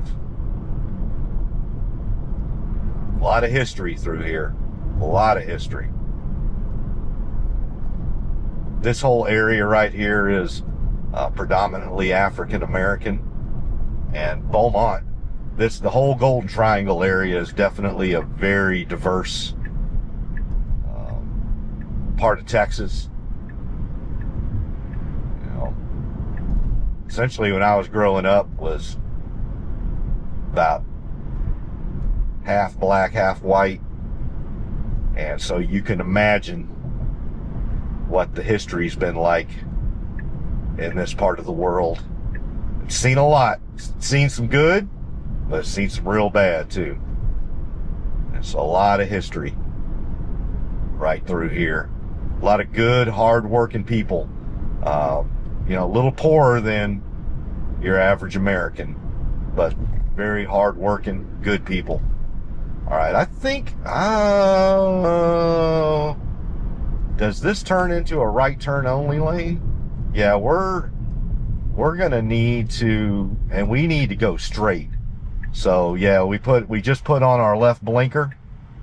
And are we going to defer to them? I think we are. And they deferred to us. So I'm going to give them a wave for giving us a courtesy gap.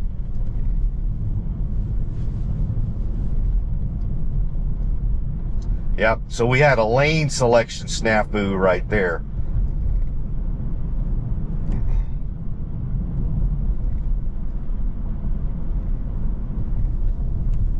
All right.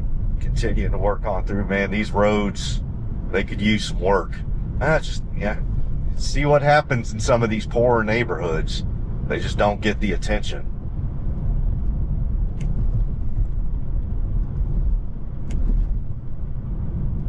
Old homes too, and a bunch of these homes. This is kind of like the homes that my grandparents lived in. That they don't really even have a foundation. Right? They're just up on blocks.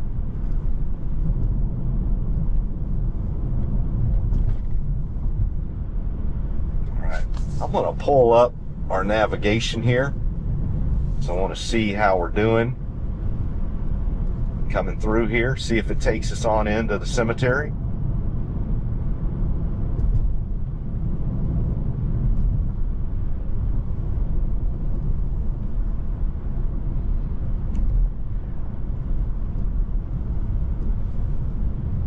Got some cars parked to the right, so we need to.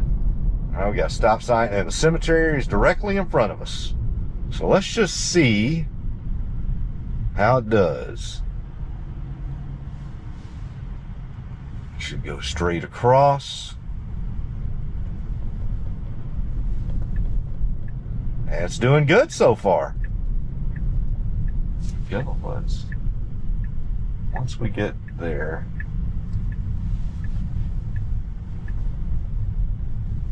See how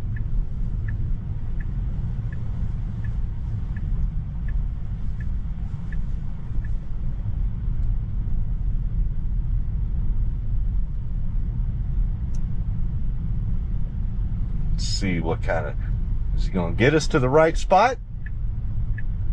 So far, so good.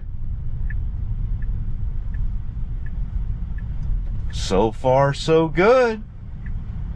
Keep going straight. I think you're going to do it. I think you're going to be able, and your speed selection is fantastic, Tesla FSD. Look at this. Speed selection, perfecto. Are you going to get us there?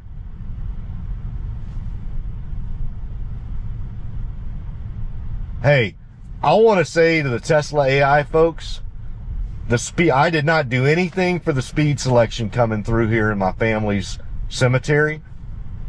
Perfect. Just absolutely. I mean, this is such a small touch, but it means so much. Look at this. 9 miles an hour, 9 to 10 miles an hour coming through here. Now you're going to stop at the right spot.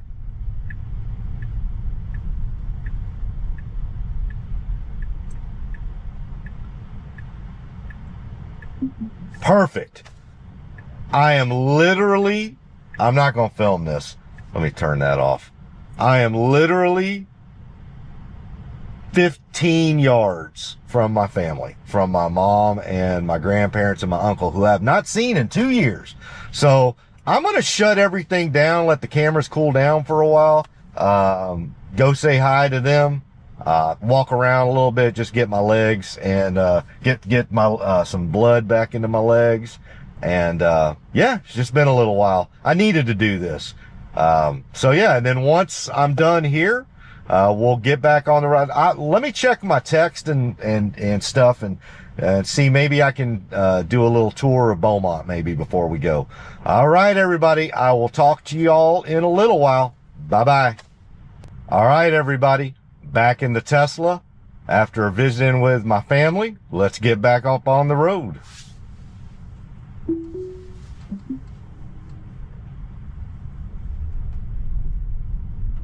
Let's see how we do getting out of here.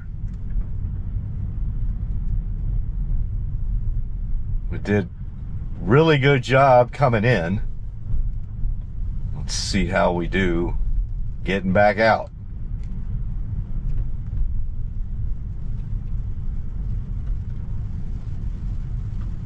Rain coming down again. It's coming down good now. All right. There you go. Keep going straight. Now we need to take a left right here. There we go. And keep going straight. And then we'll take a, not here, but a left right after we pass. There we go. Past that, and then take a left up here. All right. Take a left. And then when we get up to the stop sign, we will be at the end of the cemetery. Great job, Tesla FSD. Thank you so much. I just added to the niceties of this. All right. We're going straight across. No oncoming vehicles. We're good. Or actually, we did have one oncoming vehicle, but we had a big enough gap there. We had an oncoming vehicle to our right, but there was a nice gap. All right, I'm going to concentrate for a second on just getting out of this part of Beaumont, just because the roads aren't all that great. And the road signs as well, in parallel, are not that great. So just let me concentrate on this. But I did check my phone and we're good to go. So I'm going to do a little tour of Beaumont. Not a big one, but just a small handful of points of interest. All right. I think we're going to get up here and turn left at Magnolia. I believe we got a couple of pedestrians to our right. Need to be careful. We're slowing down. Yeah, there you go. Good job. Slow down. Let the young, there you go. A couple of young men. Another young man to the right. excellent job, FSD. So slowed down. We had an oncoming vehicle, plus we had 3 pedestrians to the right. So we needed to be careful there. Coming up to the stop sign here, we got a 3-way stop here at the intersection of Lucas Drive and Magnolia Avenue. We're going to take a left on Magnolia. Go by the beauty supply area.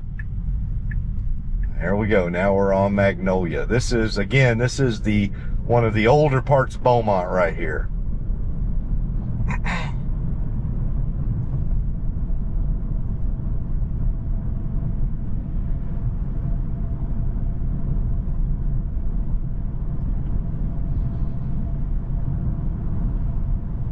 Yeah, I tell you, not a lot has changed through here at all. Not much at all. This, I'm going to tell you folks, a lot of this right here on Magnolia Avenue looks pretty similar to when I was growing up as a kid in the 70s. That area right there, that where that Beauty Deep, that used to be a Church's Fried Chicken right there. That was a, what was that? It wasn't a Target, but it was like a regional department store. I forget the name of it. I don't know. I don't think it was even a Kmart. It was like a local Beaumont Mart or something like that now.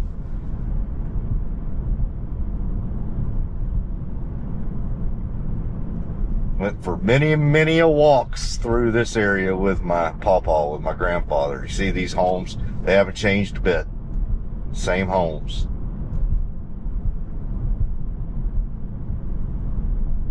And my grandparents' house was actually down in this area about 4 blocks over that way. So we're only about probably a mile from, I'm not going to go by there because I'm going to be honest with you.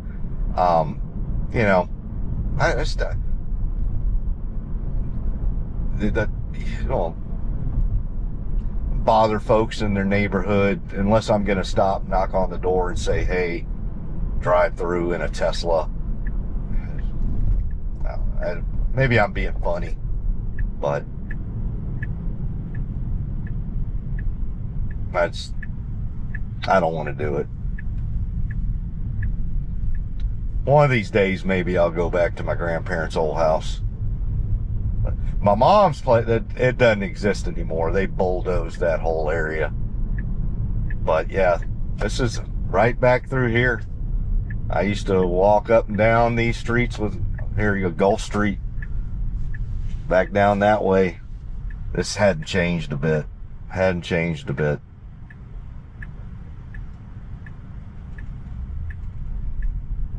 Man. They're just older. That's it. The houses are just older. And there's fewer of them. You can tell where they've torn homes down that used to be right around here. You can tell. You can, when you drive by, you know what I'm talking about. Like you see these empty lots. Now that's new. Those apartments were never there when I was growing up. That's all new. And they look pretty nice too. They look like nice apartments. Little townhomes.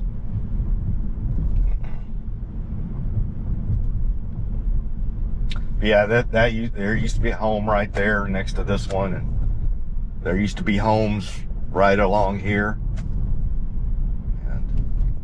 And it just happens.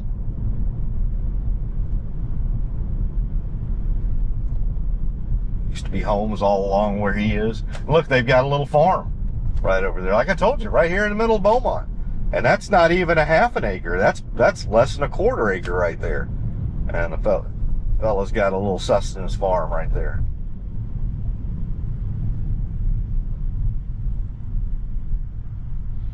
All right, we are up at, we're going to go across MLK for our first stop, which is the Bade Zaharias Memorial Museum. So Bade Zaharias is one of the greatest female athletes ever. And she came out of Beaumont. Born and raised right here. And yeah, back in the 30s and 40s, I believe, she was basically the greatest I mean, I still, to this day, I think she's considered maybe the all-around greatest female athlete ever.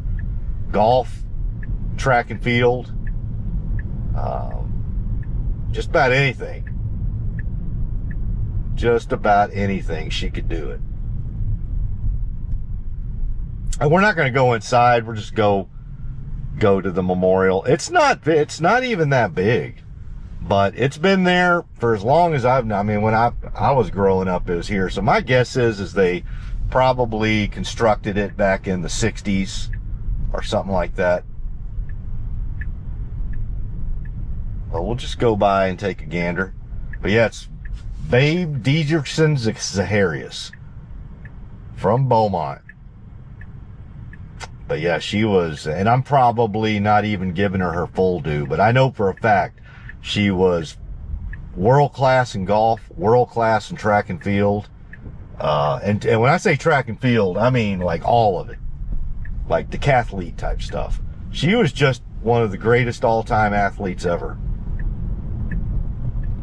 All right, there it is right there.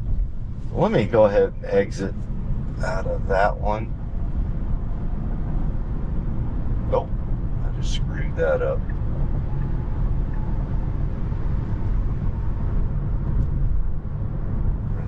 Yep. McFaddin Ward. So there we go.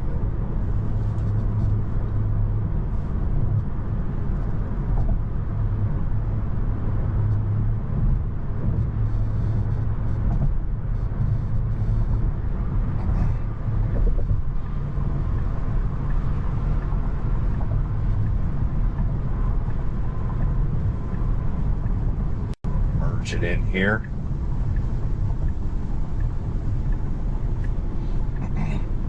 Yeah, one of the greatest athletes ever. Forget about male, female. Just amazing.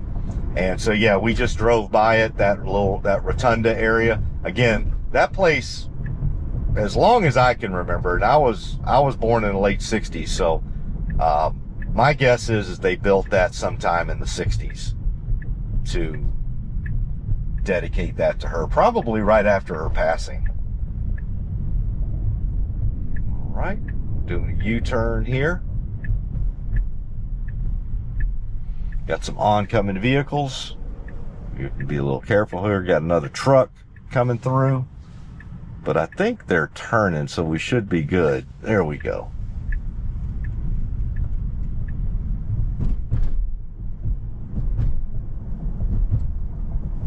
All right.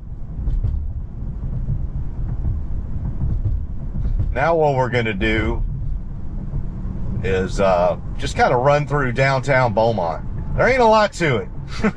We have a downtown in Beaumont. There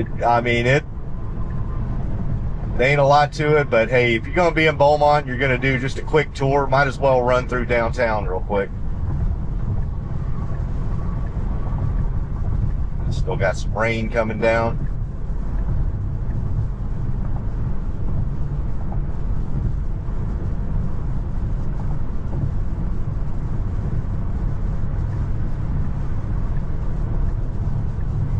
Got our right blinker on to get over to the right. We do have some semis in front of us.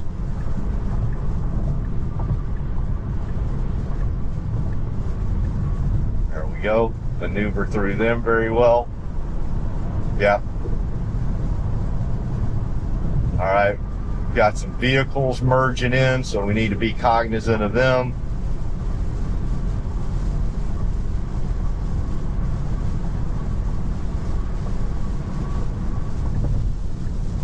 Put on our right blinker.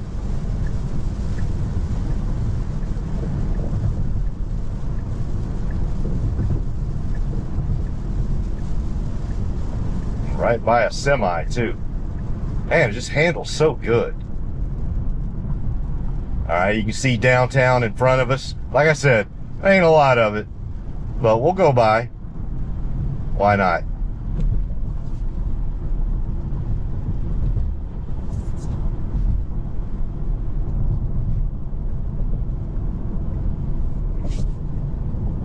Let's see how much further to Crenshaw off. There we go. as we get closer to it.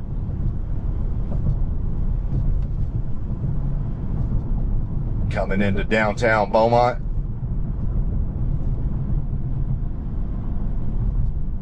Merle Fest, March 8th and 9th. There we go. There's the mural for Beaumont.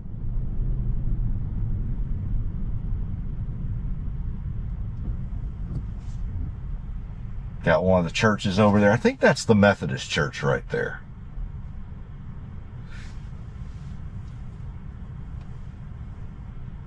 King cake season. Yeah, I'm not gonna lie. Downtown Beaumont's definitely seen better days. I will tell you, this whole area back in the 40s and 50s and 60s, from what I was told, was just thriving. Like, everybody came to downtown Beaumont. And, yeah, I never remember those days. So by the time I came along and I was growing up in the 70s, you still came downtown for certain things. Like, there were still, like, little small department stores, but it was already dying by the 70s. Yeah, that's the First United Methodist Church there. And they've really let me just concentrate right here. That's a little bit of a hairpin turn right there. And we got that big old truck next to us, but we did well. Great job. I'm just going to keep an eye on the navigation as well. But yeah, you can tell it's seen better days. That used to be a bus stop right there. No buses stopping there. I think the only thing stopping there are folks hanging out, sharing certain things with each other. Got some office buildings here. But, yeah, just not a lot.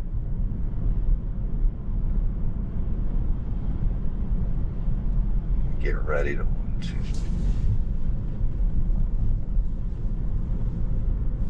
give it about one or two more streets first.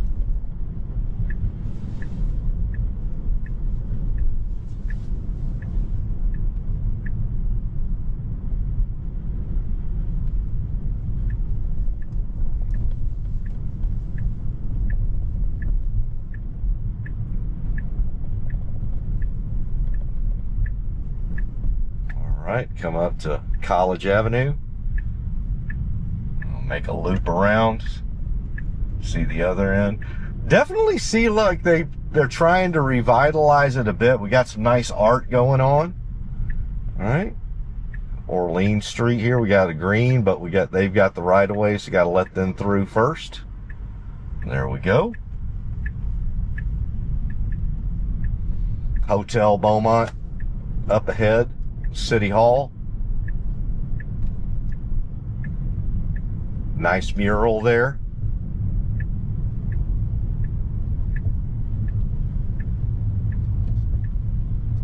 Julie Rogers Theater.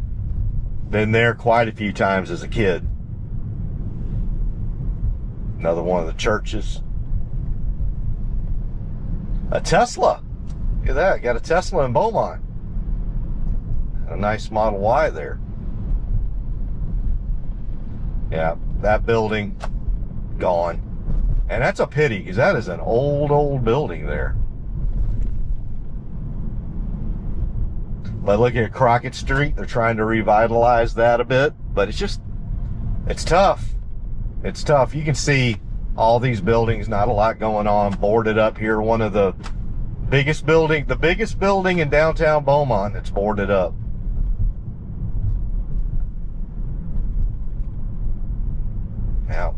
Yeah. Let's go ahead. That one. St. Mark's Episcopal over there. They've kept it up nice. We already went by First United, so we just did a loop around downtown Beaumont. Yeah. I mean, I can remember coming down here quite a bit as a kid with my grandparents, but even then, it was, you know, pretty evident that, you know, it wasn't what it used to be.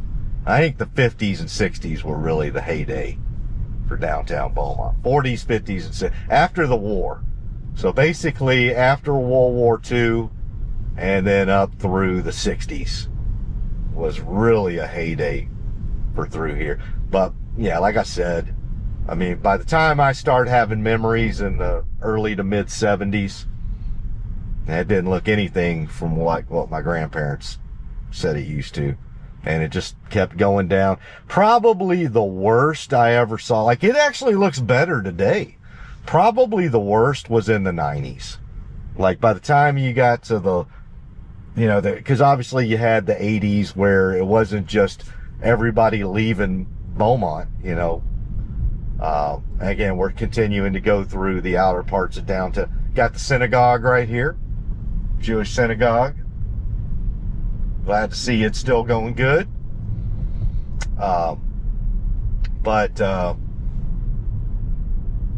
Yeah,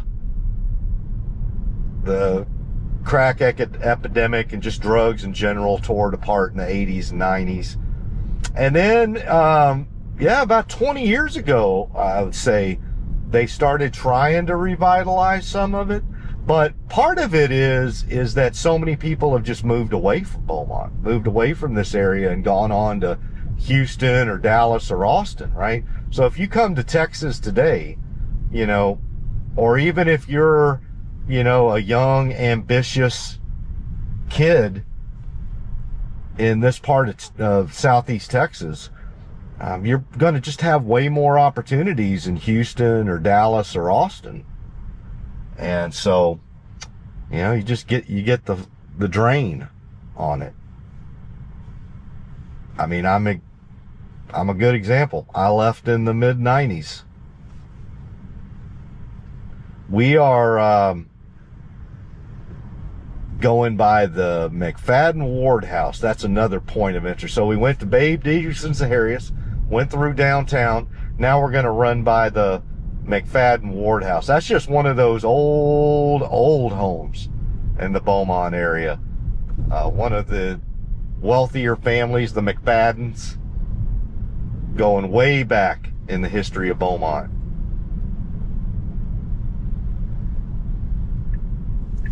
Let me go ahead and edit the trip, get out of that one. Yeah, so this whole area right here, Mamie McFaddin, and then there's their house right over there. You can see it. Well, I thought we were going to pass by it, but you can see that. Now there's apartment complex right next door. So, you know, good, hard-working people that live here. Really salt of the earth folks, but yeah, just not a tremendous amount of opportunity here in Beaumont. All right, we're going over the railroad tracks, and we're going to head down to Lamar University, my alma mater for college.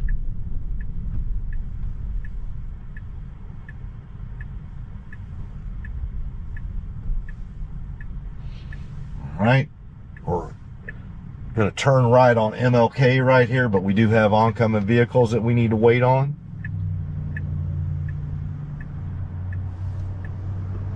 Should be good there. There we go.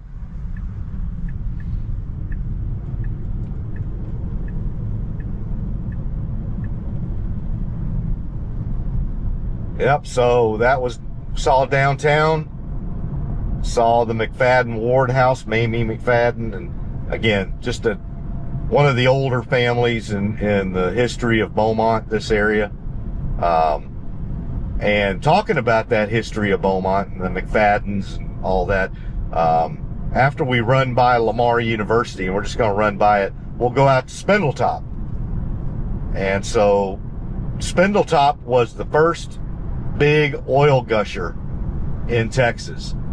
And even though it wasn't the first oil well in Texas, obviously that was in Pennsylvania, Titusville, it was the first big gusher. So Spindletop, Texas, right here in Beaumont, was essentially where the Industrial Revolution got its legs. So we already had the Industrial Revolution, but we all know it needed crude oil to really get its legs out, get its legs underneath it. And the Spindletop Gusher was the very first big oil gusher in the country, in the world, really. Now you think about it, Pennsylvania is where it began, but where they first found oil. But still, after they found that, for the next 30 or 40 years, all they really used it for was lighting and rudimentary stuff.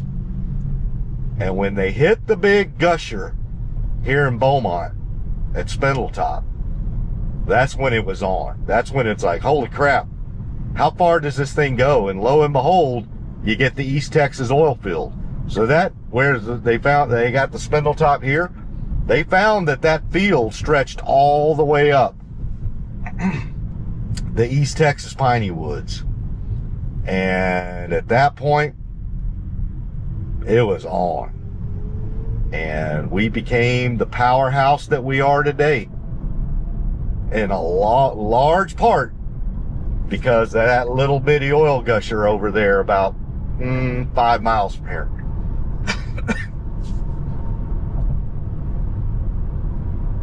But we're going to run by Lamar first. Spindletop's right by Lamar University.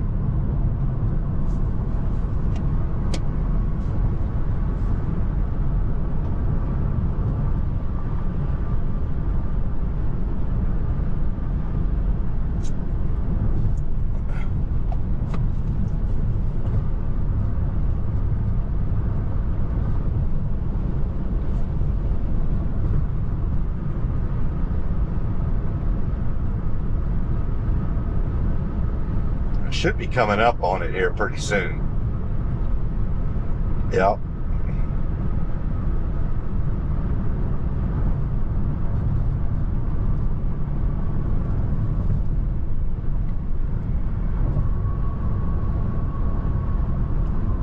Oh, there we go. Good job.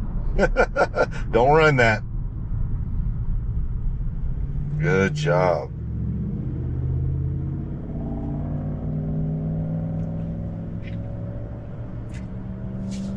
Yeah, probably about another half mile here, and we'll go by Lamar. What we'll do is Lamar, main part of the campus will be to our right side.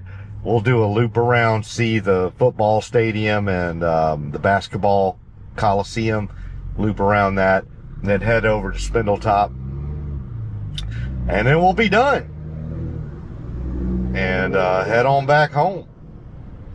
Probably make a quick detour to convenience store.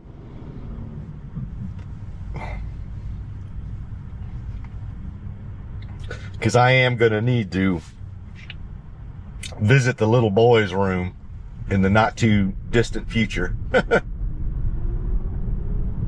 We'll go ahead and get the tour done. Like I said, not a lot to it. But if I'm here, might as well do a quick tour. And there used to be homes all right there. All of them gone now. Man. All of it right here too. Homes all up and down here.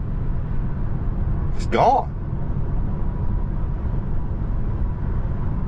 Texas Coffee Company. Seajoy.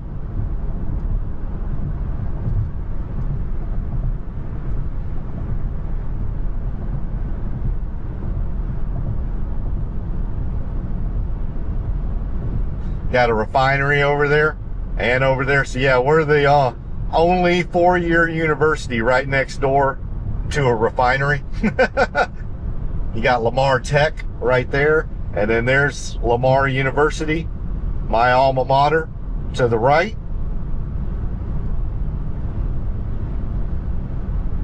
There we go. Welcome to Lamar University. Dead ahead.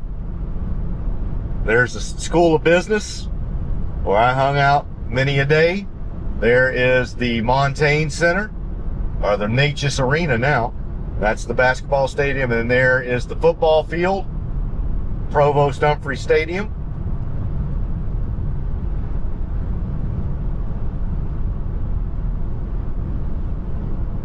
Make a little loop up here.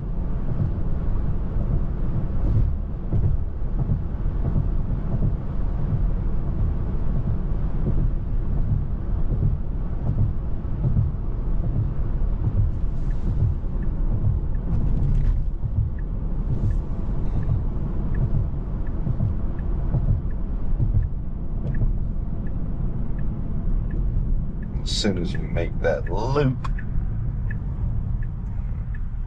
do a UE here. Let's get into this UE. There we go. Nice, tight. Nice. Great job.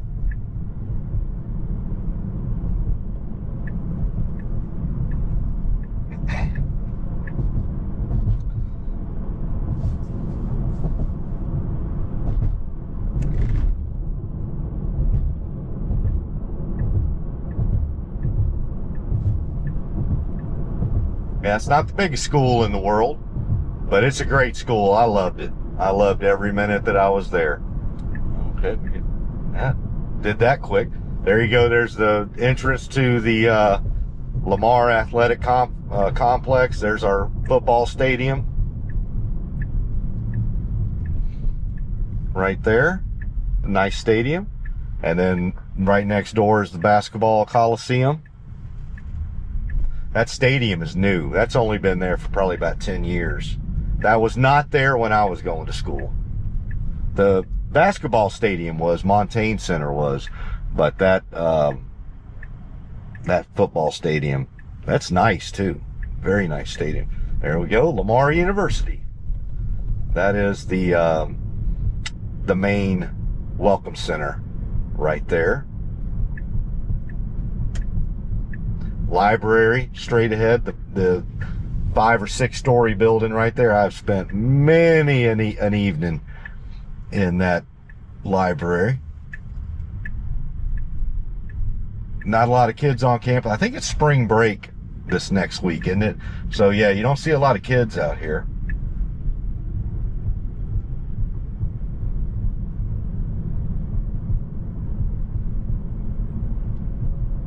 Got the bookstore over there.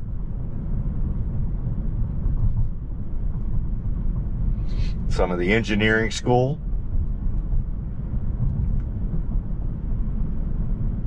Speech and hearing.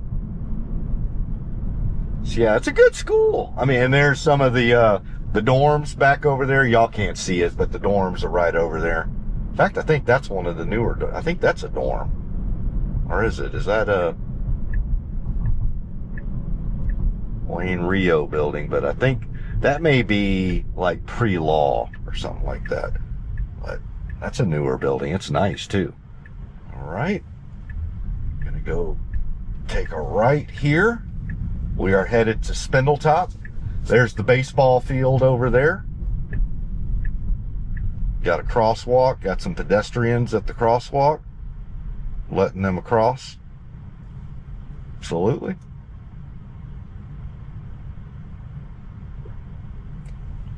Great job, Tesla FSD. All right, yep, baseball stadium right over there.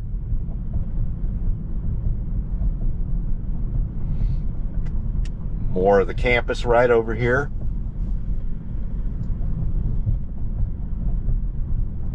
You can see right over there, Spindletop.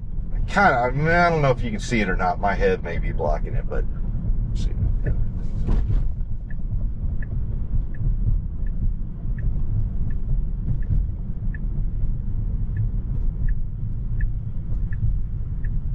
Got the golf driving range over there. I've spent some time over there as well while I was going to school here. Back when I cared about my golf game. And straight ahead, Spindletop.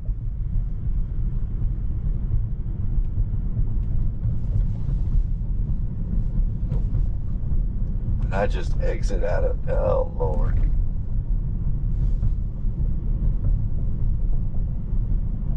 Yep, Spindletop right there. Boomtown Square. Well, yeah, we're not going to go in there, but that's where Spindletop is. You saw it. And there's the site of the original well. Right here, right by the college campus. So, pretty interesting. All right. We are going to get back up on the road.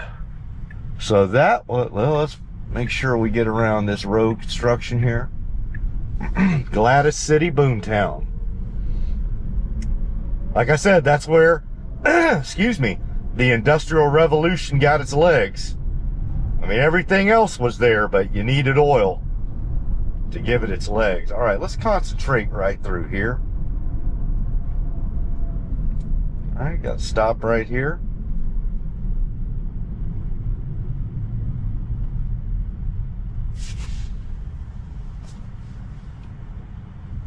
Right.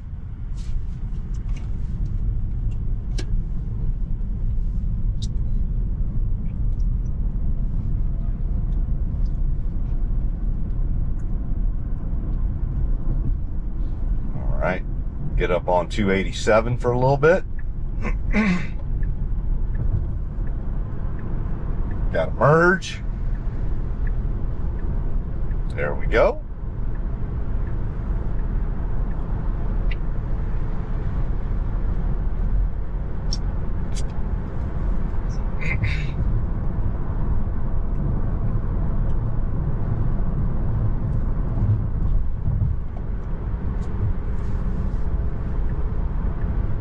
We're not going to be here long.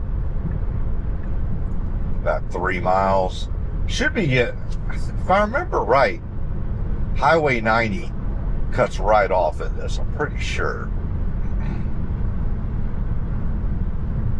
Maybe a little bit of an I-10 cutoff we need to make. I can't remember. It's terrible. My hometown, I can't even remember the intersection right. I just don't come over as that way. Like I said, my family's all passed, so.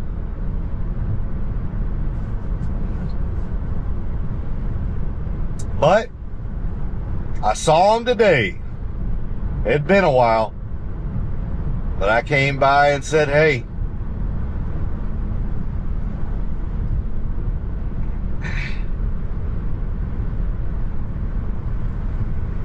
Yeah. As you can see, I tried to do my best by my hometown and give you a nice little tour. But like I said, it's never going to be one of those places that just holds on to a lot of people. It's going to lose a lot of its folks because there's just way more opportunity in Houston specifically, just 100 miles away. So literally 100 miles west of you when you grow up here, there's an international city with all sorts of companies already there, companies moving there. And some of the most interesting things happening on the planet today are literally happening 100 miles or 300 miles west of you. And it's tough to hold on to kids here.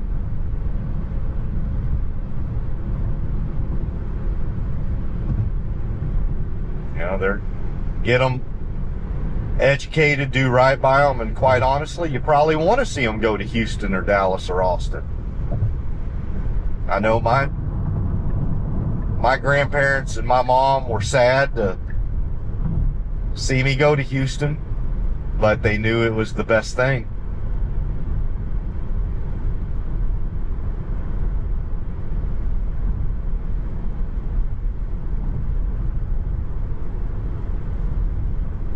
The Elegant Hotel. Now that used to be a Ramada way back in the day. And there was a club at the bottom floor of that hotel. It's called the Elegante Hotel now. I don't even know what that is. But it used to be a Ramada. And that used to be a pretty good hangout for a young 20-something when I was in college. You were in your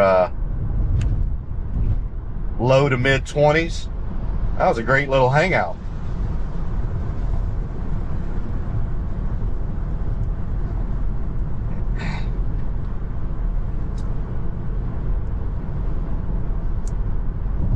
Yeah, that's what I write. So Highway 90 right up here. So we should be getting off on this exit right here. There we go. So we did not need to get on I-10.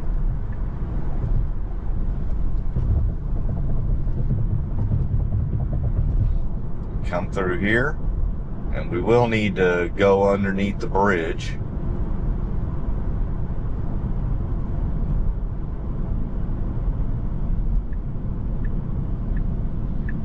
But we don't want to do a U-E. Great lane selection right here. Perfect lane selection.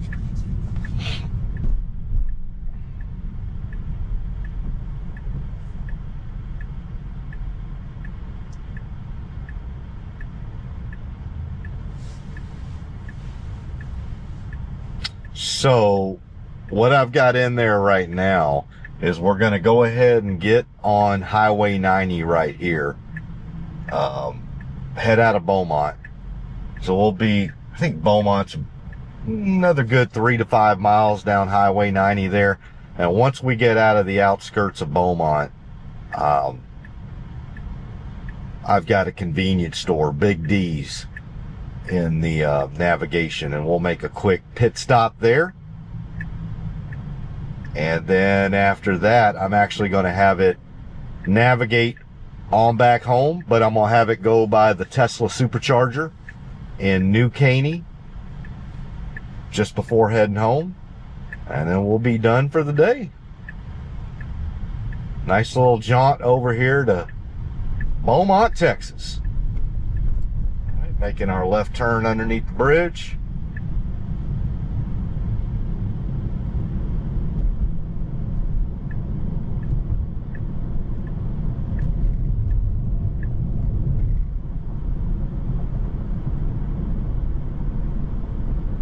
So,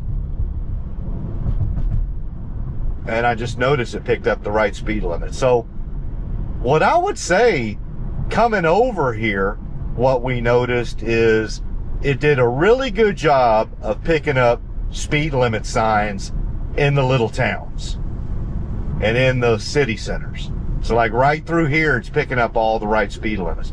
But then once you get on the main part of the state highway, it doesn't pick up on the 65 or 70 mile per hour speed limits.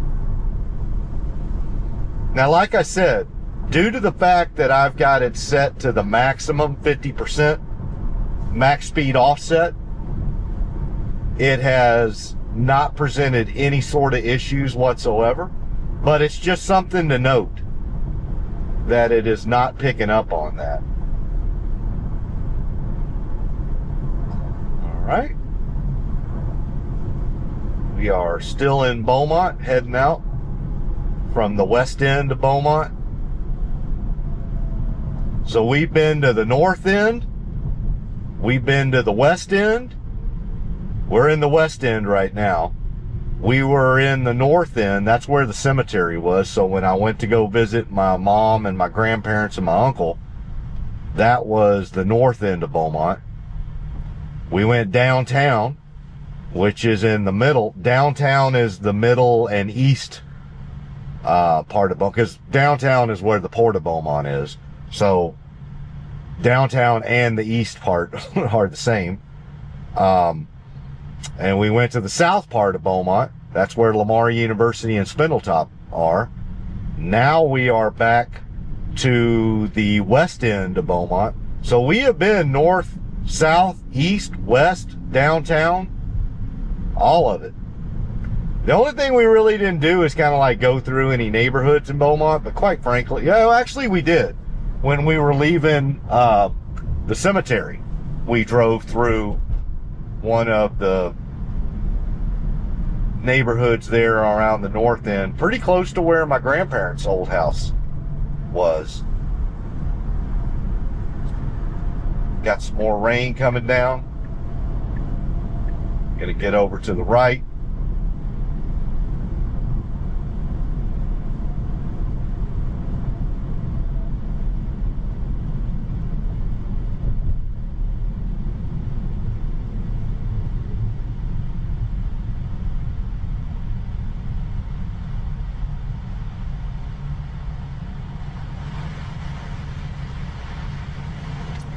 Got the sun trying to come out, but just can't seem to do it. There we go. Give us a little squeegee.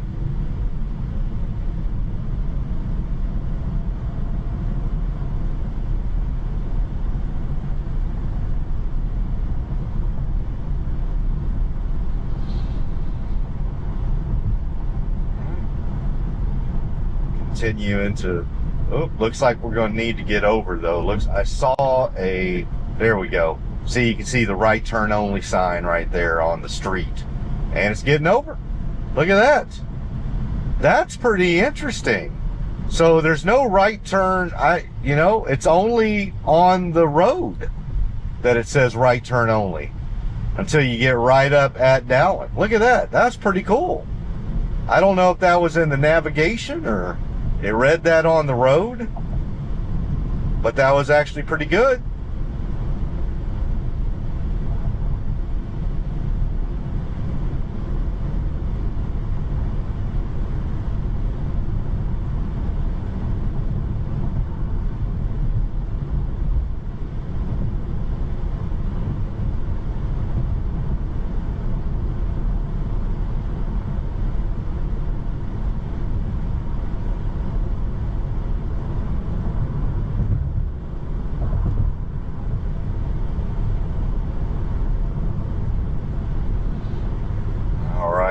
Getting close to the edge of Beaumont now. Got a boat and RV store to the right. Yeah, all of this is the same. I'd say 90% of everything we drove by today is exactly the same as when I was growing up. Really, the only big difference is there's a lot less homes. You can tell they've torn down a lot of old homes and just haven't put anything else up. And generally speaking, when you see that, when you see areas where you know there were homes there before, and I know there were, because I've been in some of those homes, and they've been torn down, and not only has nothing been put there to replace it, but you can see grass growing and really nothing going on. I mean, that's just a sign that a city or a town has just lost people. That's really what's happening, is that as those houses get torn down, people pass away. There's no younger generation moving into them.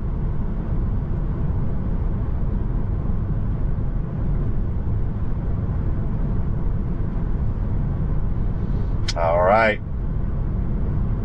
moving on through here on Highway 90. I'll pass by that polyethylene plant here in a second. Say bye to them.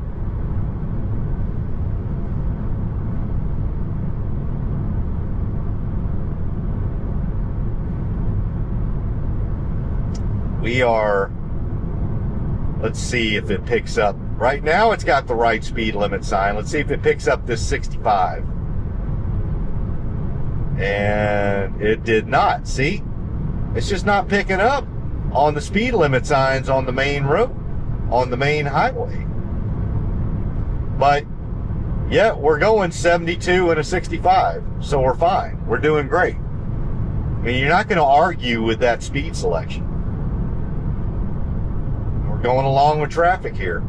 But it's just not picking up on these rural 2-lane, well, right now it's a 4-lane divided highway, but still, you know what I'm saying. These rural 2-lane and 4-lane highways, these state highways, county roads, where you can get up to 65 or 70, it's not picking up on those speed limit signs. There's the polyethylene plant.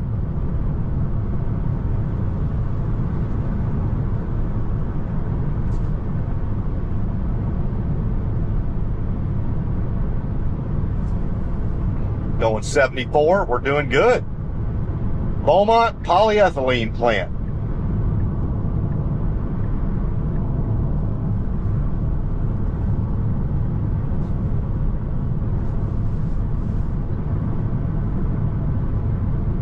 Oh man, so looks like the rain's gone away for a little bit. We got the sun trying to peek in.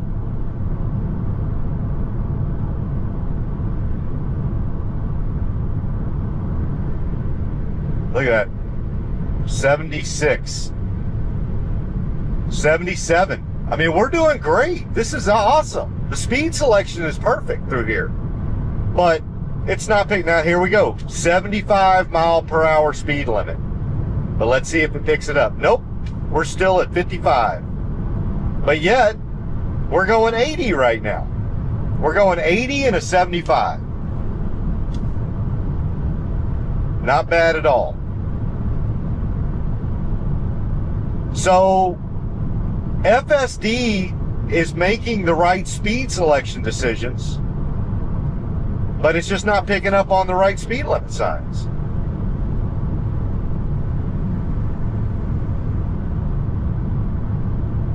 Yeah, we're just motorboating on through here. Doing great.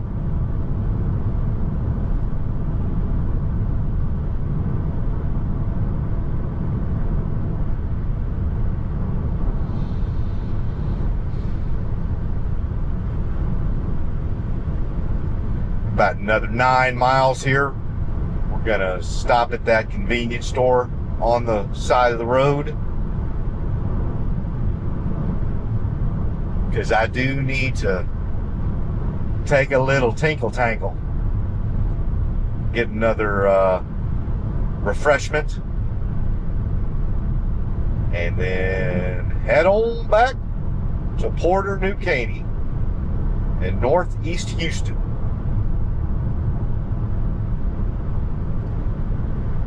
I guess I could have stopped at that one up there, but we're fine. It's only about 8 more miles to the next one. And that's a good one, too. They got tacos. The taco corner.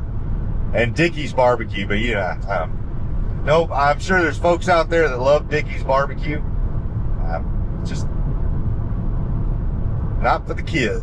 There's so many other good barbecue spots. I'm sure I've just never been as impressed. Not saying I ever got bad barbecue, not anything bad. It's just in the whole spectrum of barbecue in the state of Texas, I would not put Dickey's on that list of places where I've got to go there. No. Man, we're doing great through here. Look at this, 79. So we're doing 79 and a 75, going past slower traffic to the right of us.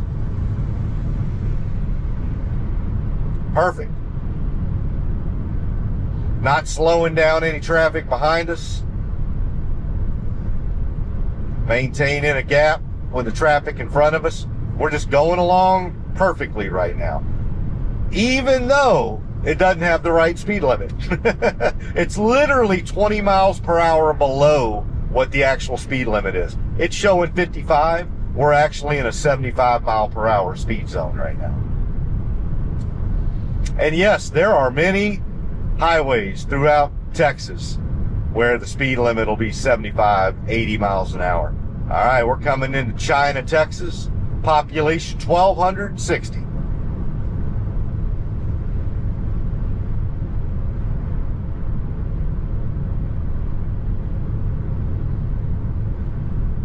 Let's try to check out if that was 50 or not. Not that it matters. We're going 75 and a 75.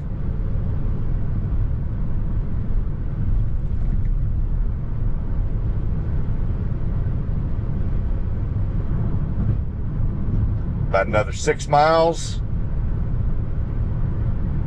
All right, we got another speed limit. So let's see if it picks up this 60.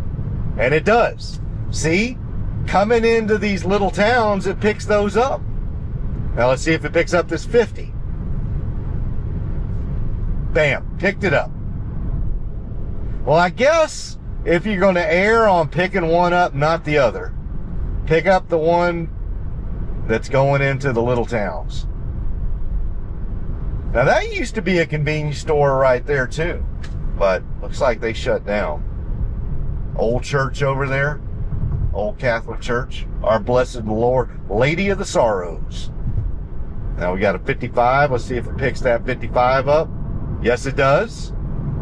All right, so we're good going through town. Now it's probably going to pick back up to 65 or 70 here in a second.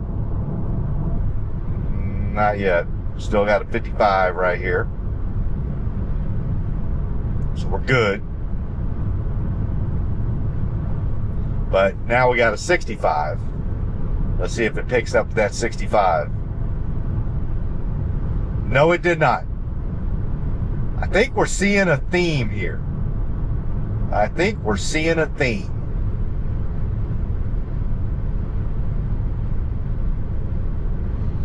About another 4 miles to the convenience store that I Big D's. Got a 75 mile per hour speed limit. Does it pick that up? No, it does not. So we're showing 55.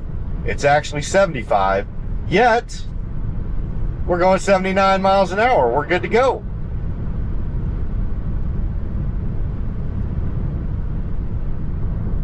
Got the train going by us.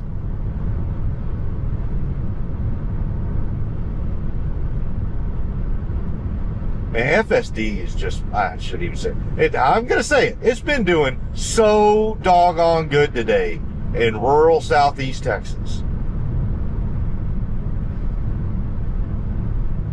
Like literally no involvement from me. And I don't care. I have people, I don't jinx it. Screw that. I want to let it know. Tell it. It's doing great. All right, about another 2.5 miles.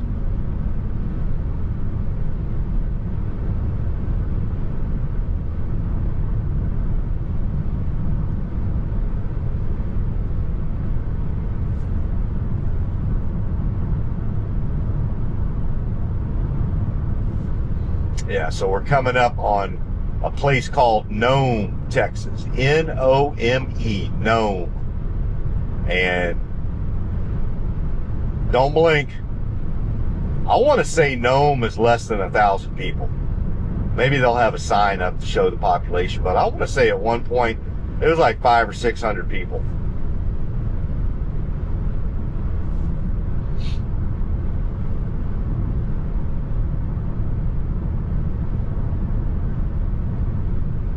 All right, about another 1.5 miles.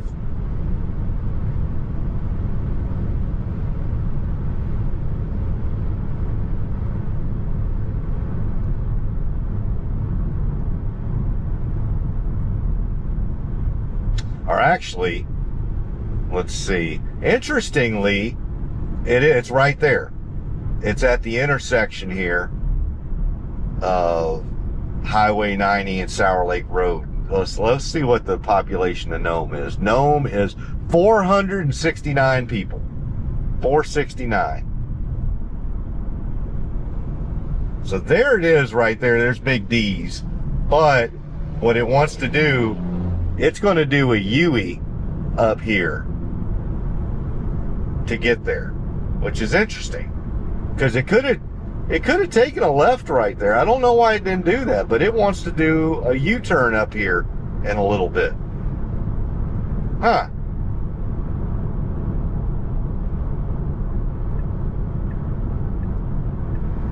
Oh, we're going to get in that you-know-what lane.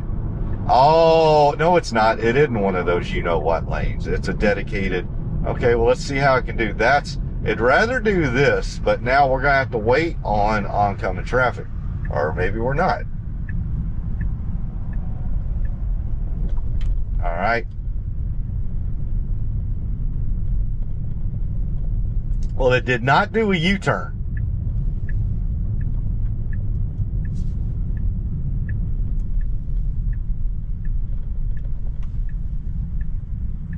So instead of doing a U-turn, it's going to do a little box around.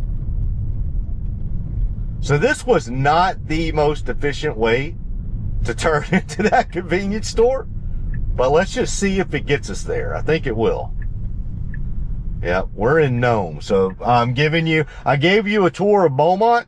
Now you're getting 2 for the price of 1. This is Nome. Welcome to Nome, Texas.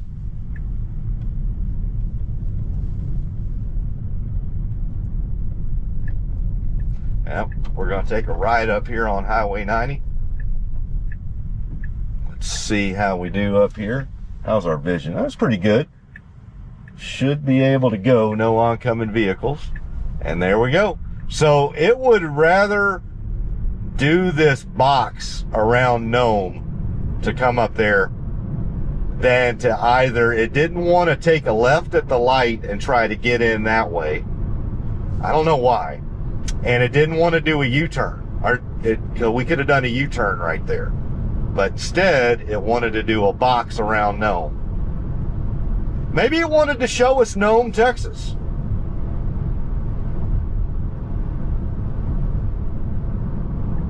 That's okay. I'm fine with that. All right, about to turn right into the convenience store, Big D's. Let's see how we do. Is it going to try to park us? Let's just see.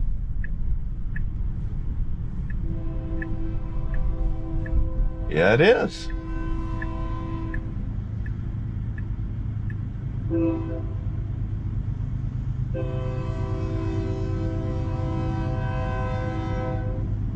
It's parked us, and actually, this is actually, okay, this is, you can't see it, because there are no lines, but you can be diagonal in here.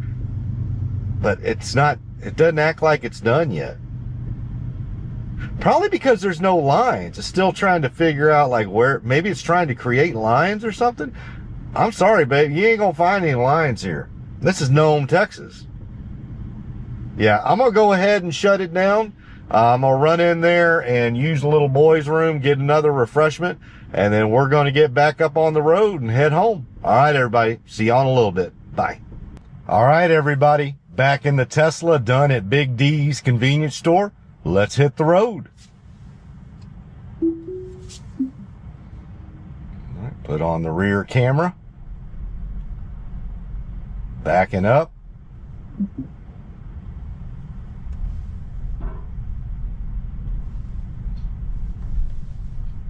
Turn around in the Big D's parking lot.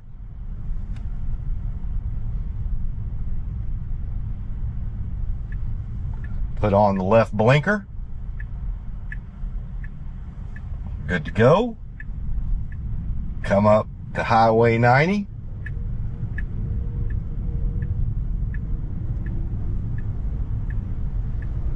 Now, I don't know why it is going back eastbound on 90, because we're going to have to do a U-turn, which is fine, but we could have taken a left right there at the light, at the intersection. Something here in Nome, Texas, I don't know what it is, but something interesting going on in Nome. But not a biggie. Come up here, do a U-turn on Highway 90. Good to go. And there we are. That's interesting.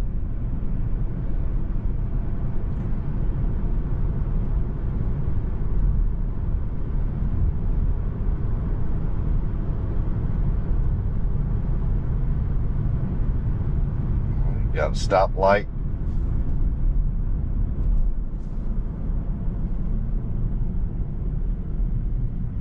Yep, it's a nice little visit there at the Big D's. Got refreshed in a couple of different ways. And now get back on Highway 90, head back to Northeast Houston, and we'll just see how everything goes on the way back with speed selection, speed limit signs on the user interface, and if anything interesting emerges on the 2-lane highway portion of our drive. And maybe along the way, we'll just chat about a few other things going on. But let's see how we do here first. All right, we got a 55 mile, and it picked that one up, of course.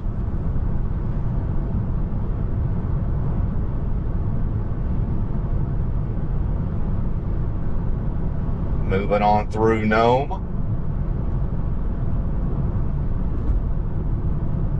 Literally one traffic light in the whole town. But that's all right, nothing wrong with that.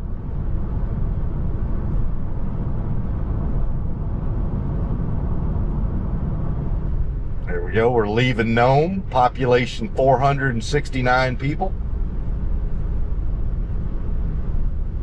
And here we got a 65 mile per hour speed limit sign. Let's see if we pick that up. And we do not. It's so interesting. It's picking up everything in the towns and right on the outskirts of the towns. But as soon as you get out of that town and get on the main part of the highway, it's just not picking it up on the UI. That being said, look at us. We're going 77 in a 65. 78. So it's the exact right speed selection.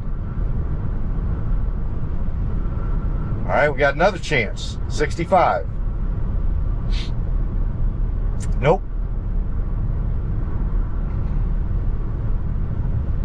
But it's literally irrelevant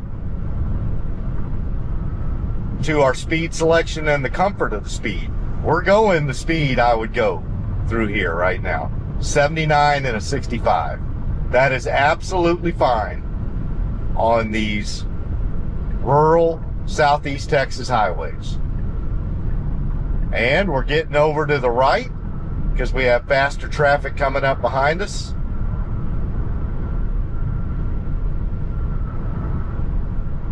Great job.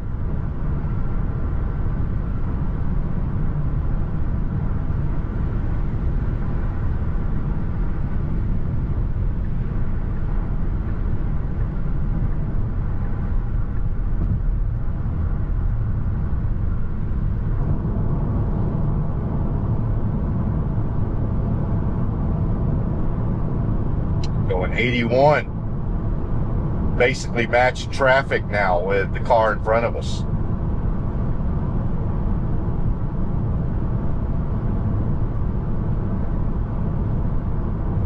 But we've got another vehicle that wants to go. Whoa, fella, stay in the lane.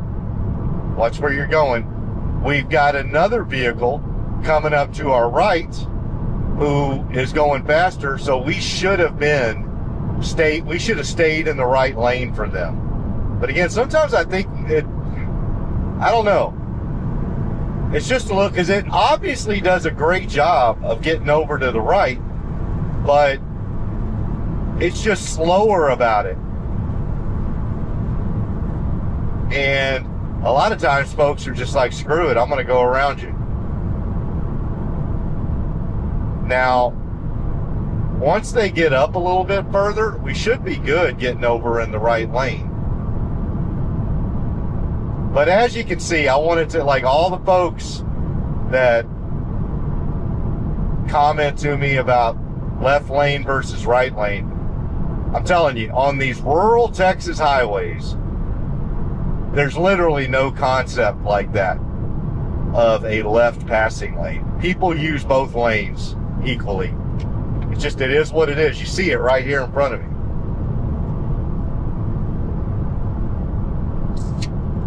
And I know what the letter of the law may be, but it's not what people do.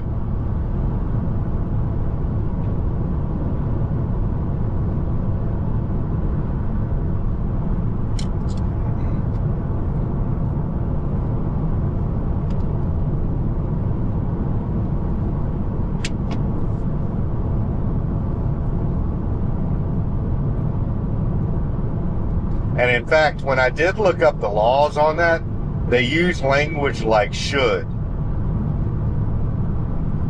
and not like legalese language. Like,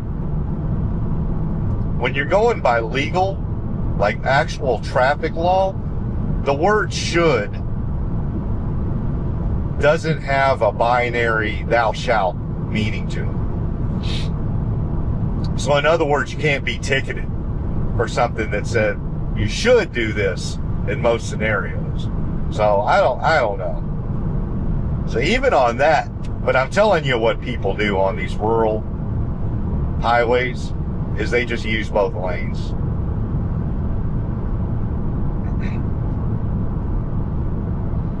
All right, look at it. We're going 82 in a 65 right now. But the speed limit still says 55.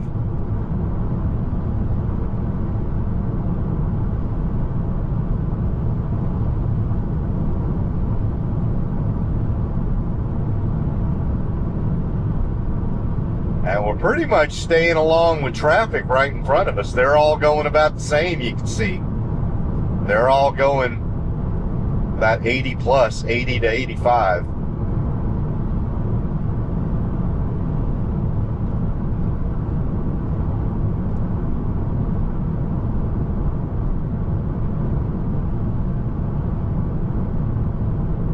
Just scooting along.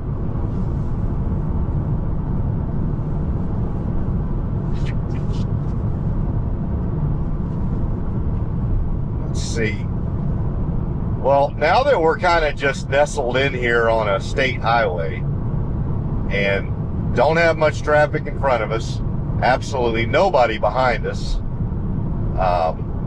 and it's a 4-lane divided, let's see what's going on in the Tesla universe. We can talk about the Model Y. So I think we talked about it the last time that I kind of went into more discussion, but the Model Y has launched in China, and just this week it launched here in the United States. And man, so far I don't think Tesla could have dreamed of how well this new Model Y Juniper launch is going.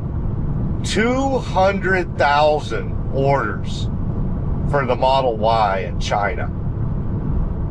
In China alone, 200,000 orders. I haven't seen what the data is in the U.S. on orders, but they're getting deliveries this week. In fact, I think some folks got their deliveries last week. So basically, the last 2 to 3 days have kind of been the start of the launch of the Model Y here in the United States. And so far, it has just been going gang, but like, compared to China, my gosh almighty. I mean, there's gonna, I think the interesting question is when, at what point are there more Teslas in China than there are in the United States? And I don't think that's gonna take long, if it hadn't already happened. All right, got a 50, and of course, we go down to 50. But yeah, I mean, China is just, as soon as you can manufacture a new Model Y, the Chinese consumer is just snapping them up. It's just great to see. And I'm sure they're going to do just as well here in the U.S. and over in Europe. But when you look at the Chinese numbers, it's like, do we even need to focus on the U.S. and Europe? Just get as many into China as you can do. Because it's almost like we don't have enough Teslas to satisfy the Chinese market. Yeah. So really excited to see everybody getting their new Model Ys. We already talked about FSD in China, that got launched. All right, now here we are. Now we're back to a typical 2-lane rural highway, but again, we have nobody in front of us, so we're not going to see anything emerge like this. We are going 73, and I believe this is a 65. But hard for me to tell because it's just not changing the speed limits on my user interface. Yeah, we're going 74. Again, no traffic in front of us, none behind us. So we're good to go. Just not going to see anything emerge like this. They said you're never going to know. But from a speed selection standpoint, it's great. 75. Did it again.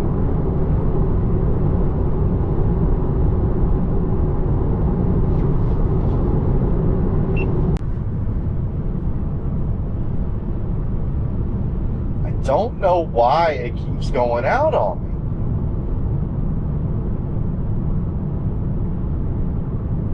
And it just gets so frustrating. I love these GoPros. I love the video quality in the GoPro, and I'm used to the GoPro. But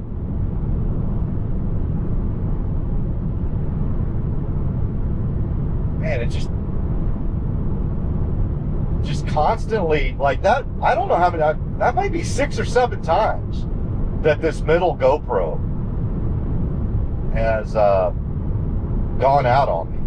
I don't know if there's something I need to do to them to like reset them. Like, is there a hard reboot that I need to do to the GoPros? And it's not like it's abnormally hot. It's 76 degrees outside. I've got it set at 70 in the cabin. Got a little rain coming in again.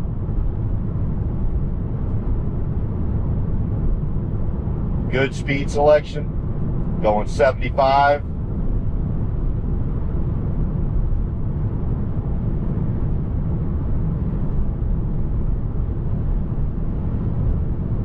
Got a 55 mile per hour speed limit sign. Does it pick that up? Yep.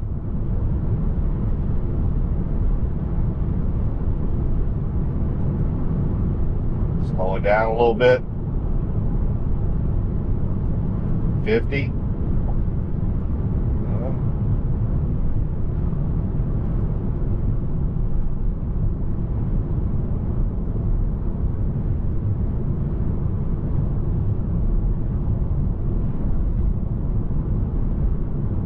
And it picked up the 50. And it did slow down a bit. We're going 63 now. Let's see if it picks this 55 up. Yep. Pick that up. Tesla. Model Y. But let's see if it picks this 65 up.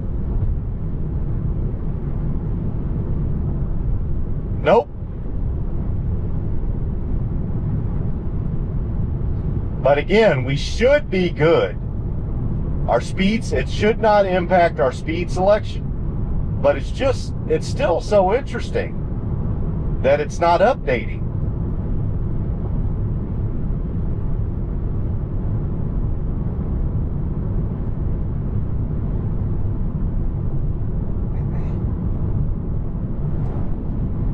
Yeah, Model Y is doing anything else?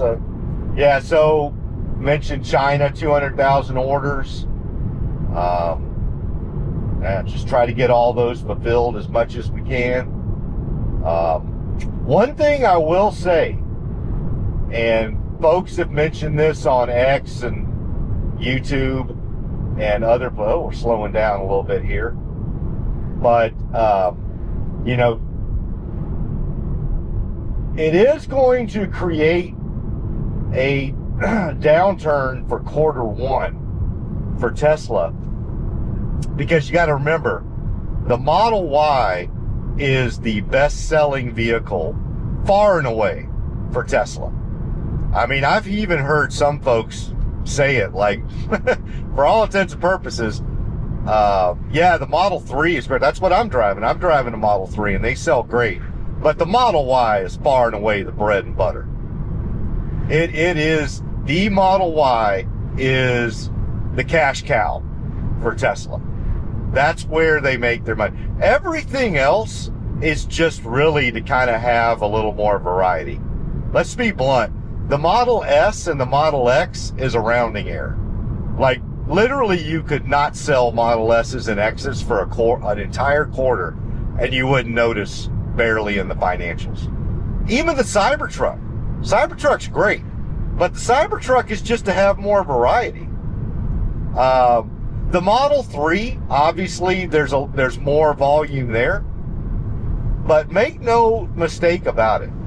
The bread and butter, the cash flow cow for Tesla is the Model Y. And so that's why having that many orders in China and doing so well in the United States is so pivotal. But that being said, they had to basically ramp down the old Model Y production and ramp up the new Model Y production all in one quarter. So they probably started that at the tail end of Q4, but Q1's probably going to be bad because you think about it. They make the Model Y at 4 of their factories. They make the Model Y in Austin. They make it in Berlin. They make it in Shanghai. And they make it in Fremont, in California, the original factory. So you got 3 big old gigafactories in Austin and Berlin and in Shanghai.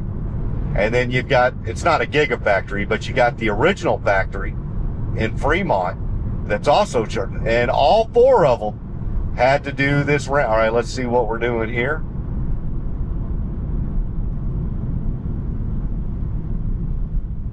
Interesting, why is it slowing down and stopping here?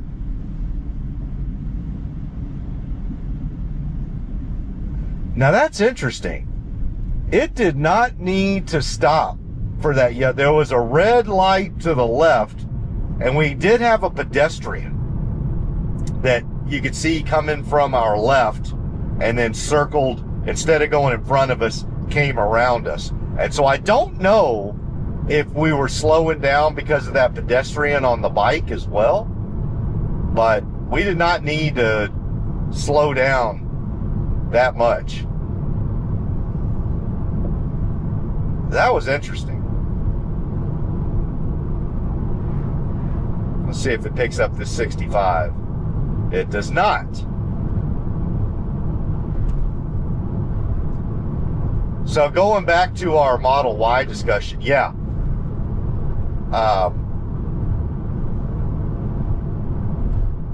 It's going to be a bad Q1. Like, I fully expect Q1 production and deliveries for Tesla to be pretty rough. And it's for all the reasons I just mentioned.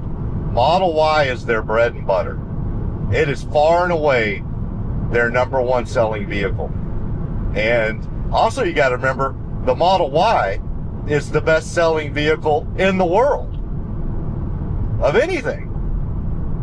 It's the best of any specific one vehicle. It is the best selling vehicle in the world. All right, let me concentrate here as we work through this intersection. Is it going to keep going? We got to, that one was, so I'm going to be honest with you. Our front wheels were beyond the line, but our back wheels weren't. I could feel it, like stopping a bit, like hesitating, like trying to make a decision, but our back wheels were not over that back white line. So technically, we could have been ticketed right there. That's a tough one though, right there, because you're right in the middle of that no man's land. But yeah, by the letter of the law, we should have slammed on the brakes and stopped right there.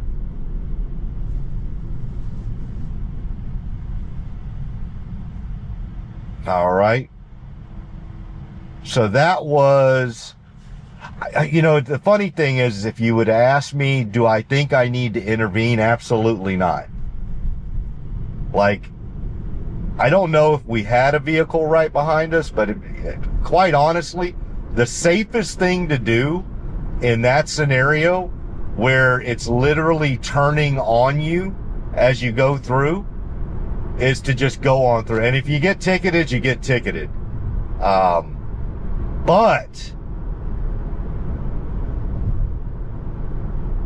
that's why you roll the videotape, right? My back tires were not over that white line. So, got to call it like it. Got to call balls and strikes. So that wasn't technically like running a stop sign that it didn't see. Like, it saw it. Like, I could feel it. Like, it was like it started slowing down a bit and then sped back slow. It was like, do I go? Can I make it? Can I make it? And it just decided to go. So it definitely knew. It knew that there was a stoplight there, and it knew it was changing. And I could feel it, like slowing down, speeding up, slowing down, speeding up, just trying to figure out what is the best thing to do. So that you can, ooh, they're getting kind of close. I can tell you that. Let's just be, if I'm going to call balls and strikes, let me also call balls and strikes on that. It did not just blow through that. It knew that was happening. But my back tires were still behind the white line when it turned red. So we could have been ticketed, and even if there had been a video camera, a police video camera, that I would have had no room to fight that one. Now, that being said, like I said, if there was somebody directly behind me, no way in hell I'm slamming my brakes on in that situation. I'm just going to continue to go on through. Because the fact that it was changing on you, you're not at a risk of somebody coming to your side and getting T-boned. So from a safety standpoint, you are better continuing to go through. But again, to stick with balls and strikes, we could be ticketed there. But me as a supervisor, I made the decision not to. I think the safest route is to continue going on through there. So yeah, back to the Model Y. Yeah, I mean, it's going to be a rough Q1. Like, I will be just me personally, I will be very surprised if they have more than 400,000 deliveries in Q1. If they do, great. Like, I don't know where they're coming from. I mean, maybe they got so many out in China during March, February and March, but they basically lost the entire month of January, right? And in the United States, they lost the entire months of January and February. And Model Y is their cash cow. But that being said, as bad as I think Q1 is going to be, by the time you get to the latter part of 2025, holy moly. I mean, these Model Ys, I'm telling you folks, check them out. They look so doggone good. And they are a big upgrade. So yeah, that's probably one of the biggest things going on in the Tesla universe right now is the Model Y launch in China, United States, and Europe. Something big that's also happened, doesn't have to do with with the Model Y. It doesn't even have to do with Tesla vehicles. But as many of you know, a big burgeoning part of their business doesn't even have to do with vehicles. It's the energy business.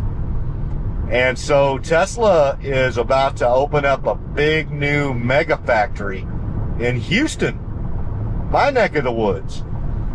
Technically, it's out in Waller County, which is around the Katy, Texas area, but Katy is the westernmost part of the greater Houston metro area. And so they bought a bunch of land and an existing facility out there, and they're going to start a big new mega factory out there. So they're mega packs, the big Tesla industrial size battery storage systems that they have. They're going to, let me get a swallow of water here. They're going to start one of those out there. So my understanding is their other mega factories are in Lathrop, California.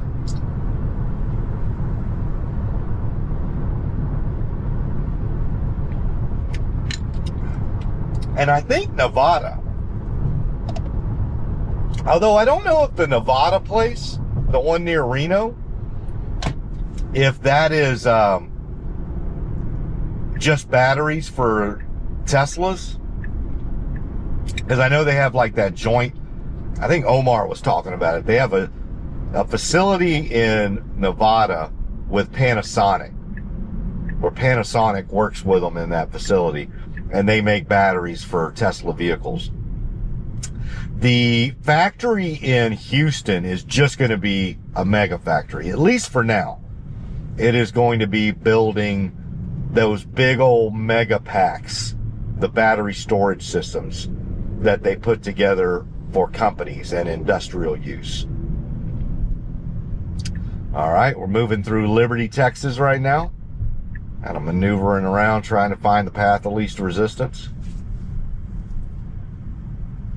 So yeah, that was just announced here very recently. I think within the last week or so. So that's one thing I may do. I may take a ride out there to Waller County and take a look at that facility that they're taking over.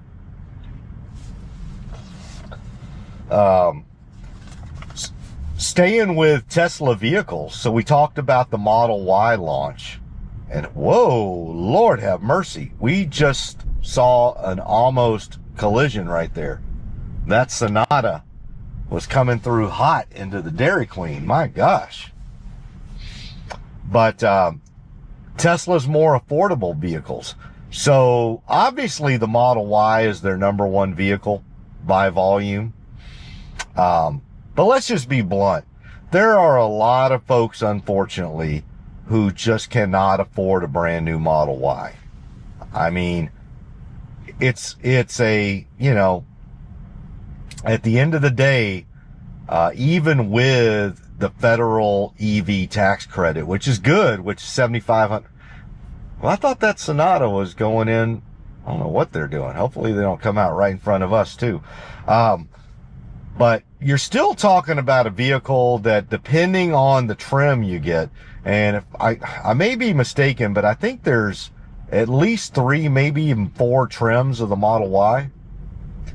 But you know, regardless, you're in that, you know, $40,000 to $50,000 range, and if you go all bells and whistles, like this Model Y Juniper launched with, and I mean, it's got all the bells and whistles, and that's basically a $60,000 car prior to federal EV tax incentives of $7,500. So you're talking $60K for the top of the line Model Y. Still, you can get that, but once you factor in the federal tax incentive, you're basically talking about anything from high 30s to low 50s. And, you know, 40 to 50K, you know, there's a large part of our population in the US and around the world that they just can't afford to plunk that much down on a vehicle. All right, turning right here, and then we're going to get over to the left to get on to 1960. head towards Dayton. Or actually, I think we're in Dayton. Head towards Porter, New Caney. But, yeah. So, one of the things that Tesla's doing about this is they are in the process right now of manufacturing some more affordable Teslas. Brand new. Not used Teslas, not refurbished, but brand new, all new models, but make them more affordable. And what they're looking to do, and this is, again, forgive me if I get any of these numbers right, but directionally I think I'm pretty spot on. Prior to any sort of incentives, prior to any federal tax incentive or any state incentives you may have at your local state, prior to any referral credits you may have if you're an existing, well, granted, if you already own, we're talking about more affordable vehicles, so we're talking primarily about folks who have not been able to buy a Tesla before, so they may not have a Tesla account and therefore get Tesla referrals, but you can still, there's a way to do it. So prior to any of that, prior to the $7,500 federal tax incentive, prior to any state tax incentives you may have, and prior to any referral credits, they're looking to have a car that's around $30K. It may even be $29K. Like the sticker price may be like $29,900 or something like that. But you start thinking about it, at $29,900 or $30K, you layer in a federal tax incentive, some state incentives, and some credit. You're talking about getting a brand new vehicle for the high teens, low 20s. At least low 20s with a federal tax incentive. So that's pretty incredible to be able to get a Tesla, a brand new Tesla, and be in the low 20s, maybe even the high teens. And that's just going to open up Teslas in the US and worldwide, brand new ones, to a consumer group that is much higher volumes than what they've had in the past. And so these more affordable vehicles are supposed to come out in the middle of 2025. So we should be seeing something pretty soon. Sorry, just getting my shirt gets all bunched up sometimes. What happens is I sit here and I move around a bit, and all of a sudden, next thing I know, my shirt's like halfway over on this shoulder. But yeah, so that's really exciting. I cannot wait to see them unveil this new affordable model. Now, here's the interesting thing. It's totally different than the way they normally do an unveil. Usually they unveil a vehicle, let everybody see what it looks like, and then it's probably a year or two before they launch the doggone thing and you can buy it. But this is going to be totally different. When they unveil it, basically you're going to be able to go online and order it. So they have been really, really coy about unveiling it. Like, literally nobody in the Tesla universe, obviously when I say Tesla, I mean people who don't work at Tesla, nobody knows what these things look like. And they have said affordable models, plural. So it's not just going to be one car. It's at least two. So obviously you have folks in the Tesla universe who are thinking every scenario under the sun. Everything from, hey, we think what it's going to be is the Cybercab just with a wheel and pedals.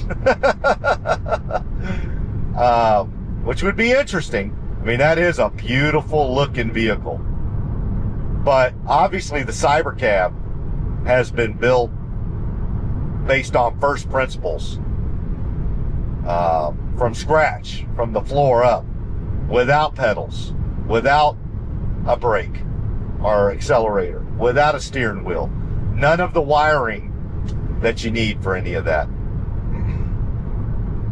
So I doubt it would be taking the Cybercab itself and doing that, but could it be something that looks like the Cybercab, but it's just built on the Model Y line or the Model 3 line? Could be. So that would be interesting. I've heard some folks that have said what they may do is use the old Model 3 and Model Y body type and just not have as many options, not have as many accoutrements, and that's going to be your new affordable models. And I'm like, that could be it too. I mean, just because I will tell you, if you're new to the Tesla universe, they really switched up the Model 3 and the Model Y body styles and the interior. All right, we're getting over into the passing lane here. So let me pay attention here for a second, because we are in the passing lane. So let's see what we do while we're in this passing lane. We need to start getting over, though. There we go. Slow back down. Great job. And now we're going to need to take a right to get up on Highway 99. So let me just focus on this real quick. That was an amazing job there in that passing lane. So we did get to see it. Finally, we got to see it use a passing lane on a 2-lane highway. Now, we didn't get to see it go around vehicles with no passing lane on a 2-lane highway, but that was pretty good. It used the passing lane on a 2-lane highway and got back over.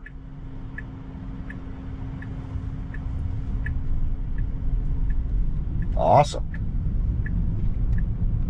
So basically, right when it ended, we got to see it. Get a swallow of this real quick.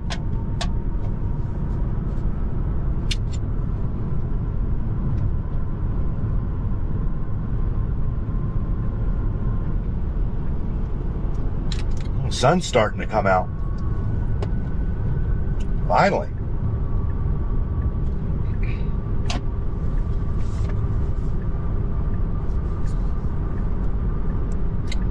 So yeah, it's going to be interesting. So that's, you know, you got something that looks like the Cybercab, but with pedals and a steering wheel and all the normal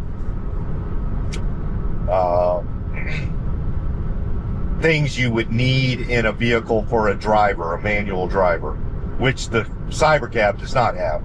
So it would not be the Cybercab with pedals and a steering wheel, but it could be something that looks like the Cybercab, that same body style, just built on the Model Y or Model 3 line. Yeah, and then the second one I've heard is maybe they'll just take the old Model 3 and Model Y body style and just not have as many of the options and accoutrements that the Model 3 and Model Y have, and try to get that down to something that's closer to $30,000 pre-credits. We'll see. Or the third, which I've also heard, so there's basically 3 camps. The third camp is no, it's just going to be something totally different. It could be a hatchback, which Tesla has never had. Could be a 2-door hatchback. It could be something that's just totally different. A body style or styles we've never seen from Tesla before, ever.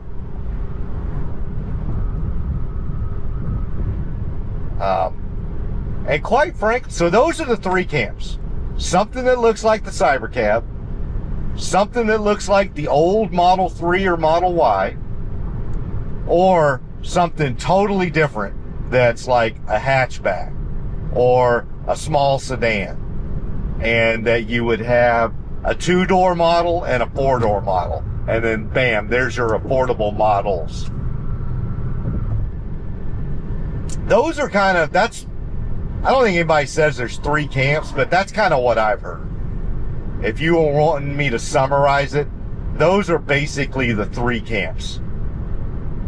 I'm going to be honest with you, I'm probably in that third camp. To me, that's more of the Tesla philosophy. That is more of what we've seen Tesla do throughout history. Throughout its almost 20-year history now.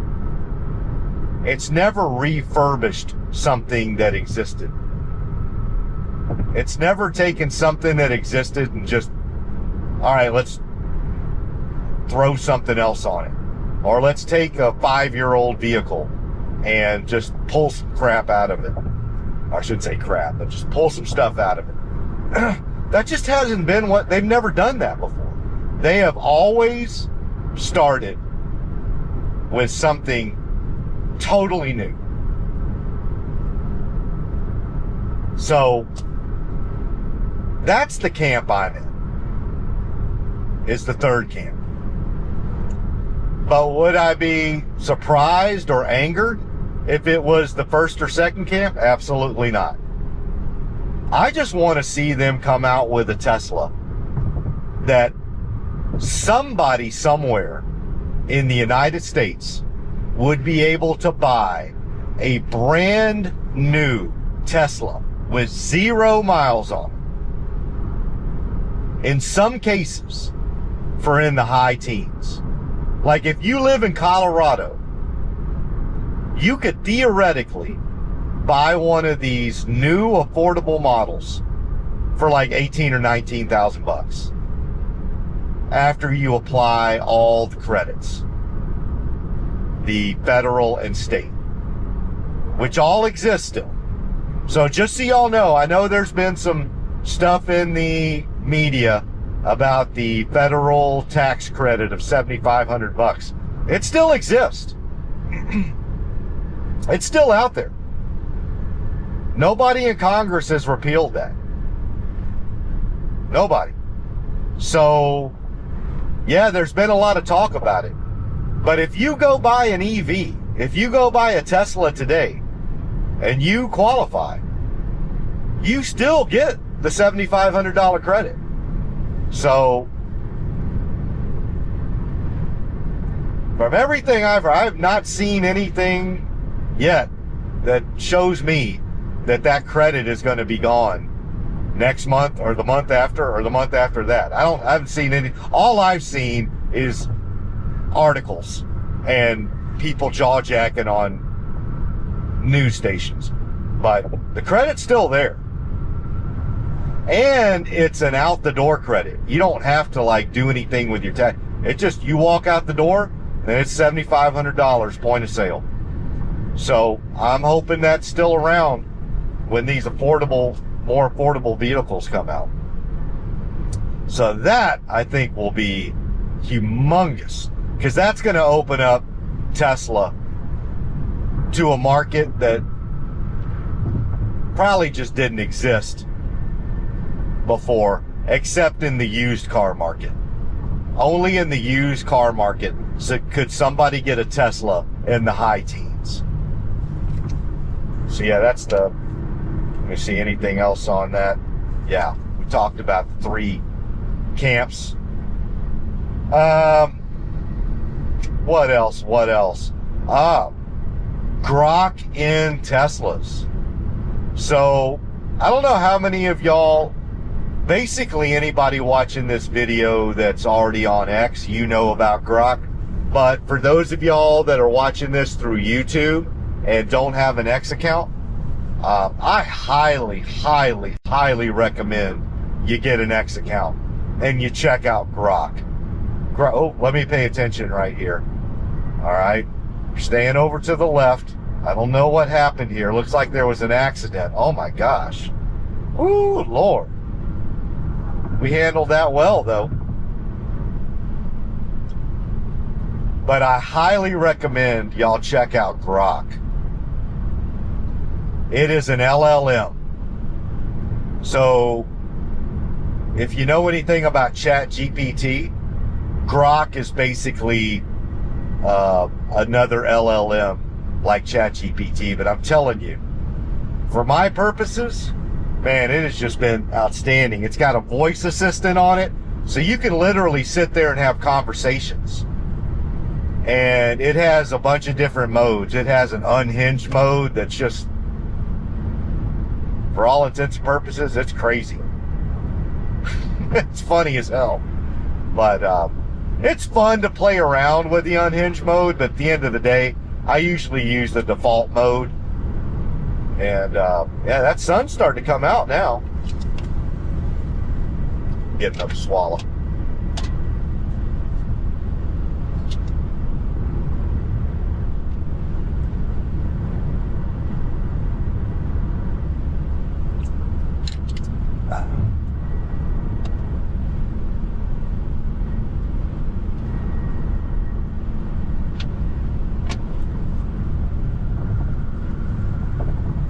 Man, much nicer weather now. Just admiring this, the sun starting to peek out.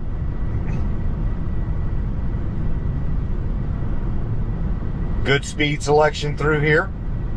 And it's picking up the right speed limits through here. It's just on those rural highways.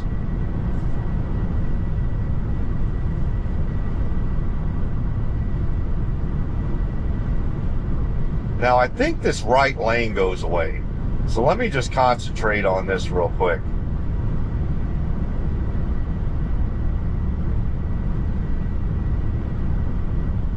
Apologies, folks. I know I was in the middle of talking about Grok, but I thought that right lane was about to go away.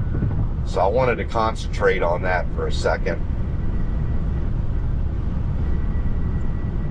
Maybe not. Okay, I guess not. But, yeah, so anyway, I highly, highly, highly, highly recommend that if you don't have an X account, get an X account and play around with Grok. The Grok is a module within the X app that you can use. There's also a standalone Grok app as well. But I recommend you get both of them. I recommend you get an X account as well as get a standalone Grok app. And I mean, everybody's just been giving it rave reviews.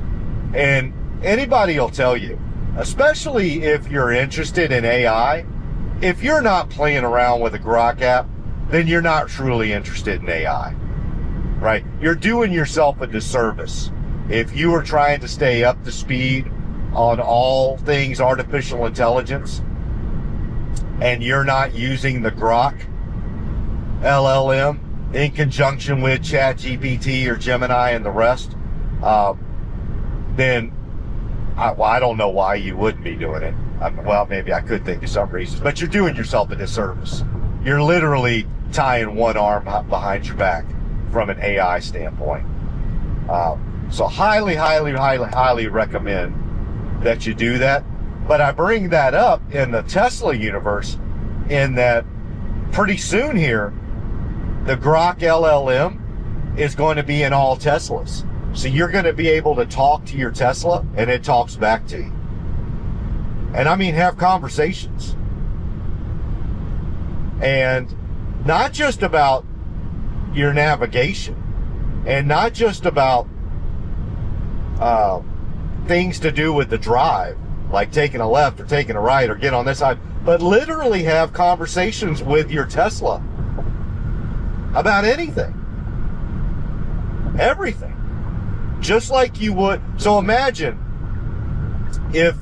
for any of you who don't use Grok, but you've used an LLM, you've used ChatGPT, you've used Gemini, and you've used the voice assistant. Imagine that, but with your car. That's coming very, very soon. And I'm telling you, I'm going to show it in my videos. So the minute you see people, it's Kit. Right? It's Knight Rider. You've literally got Knight Rider.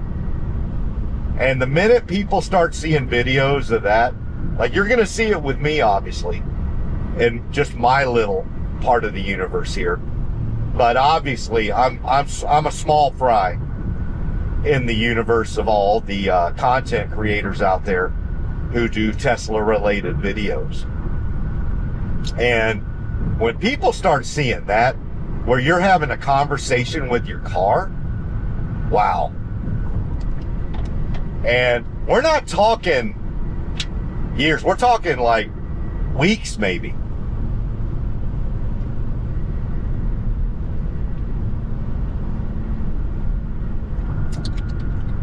So that's going to be outstanding.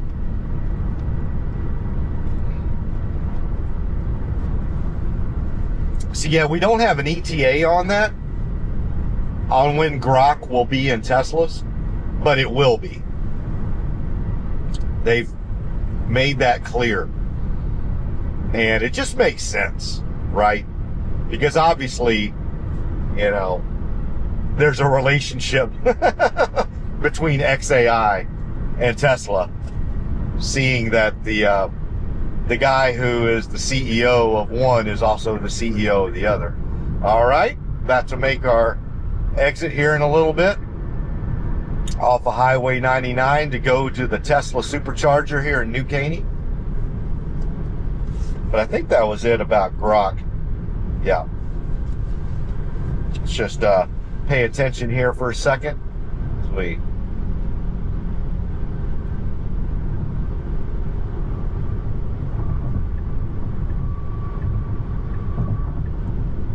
All right, getting off of Highway 99, getting on the off ramp.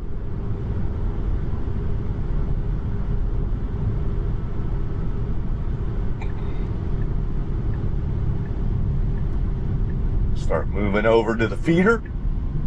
Excuse me. And good lane selection. We don't want to be in the right lane. That's a right turn only. We don't want to be in the leftmost lane, so we picked just the right lane. So yeah, that's so we talked about the Model Y launch. We talked about the more affordable Teslas. Talked about Grok in all Teslas coming soon. That's cool. So again, I really reiterate. I want to reiterate. Do yourself a favor. Get yourself an X account and play around with Grok. If you aren't doing that, you're just not, just to be blunt, you are not staying up to date with AI and LLMs if you're not doing it. Even if you've got another one, you're just not staying. I mean, it's clearly Grok 3, where Grok is right now, is ahead of all of the other LLMs. Now, does that mean the other LLMs won't find a way to catch up? I mean, they've all been kind of doing this, and they could. But if you're playing around with LLMs and you don't have the one that's categorically above all the rest of them, then you're really not staying up with AI and LLMs. I talked about the S and the X a little while ago, and how, you know, granted, those are the two luxury vehicles of the Tesla brand, but they're really kind of a rounding error, if you will, when it comes to the financials of the company. But that being said, Tesla announced that they are going to do a refresh of both the S and the X, and that we should see that by the end of this year. So that'll be cool. So even though it's a small part of Tesla production and deliveries. I mean, it really is. It's basically a rounding error. All right, we're going to get back over in the middle lane, get around some slower moving traffic. And we are going to the Tesla Supercharger over here.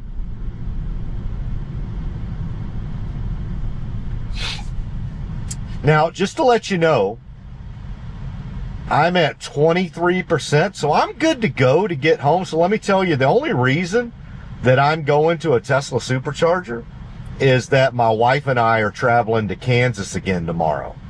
So I want to go ahead and have like a good, healthy charge before we head out tomorrow morning.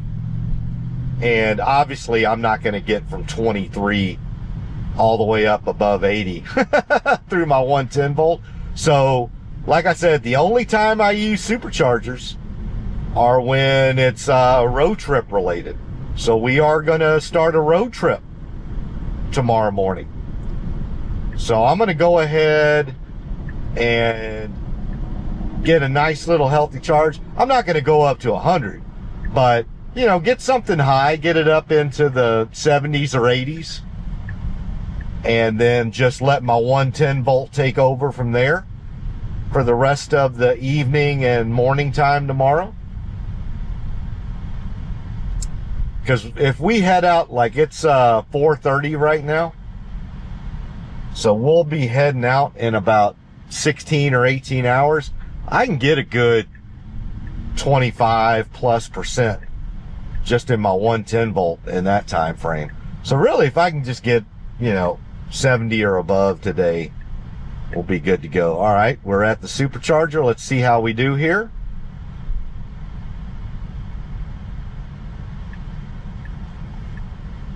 You want to try to back in? Yes, we are. Awesome.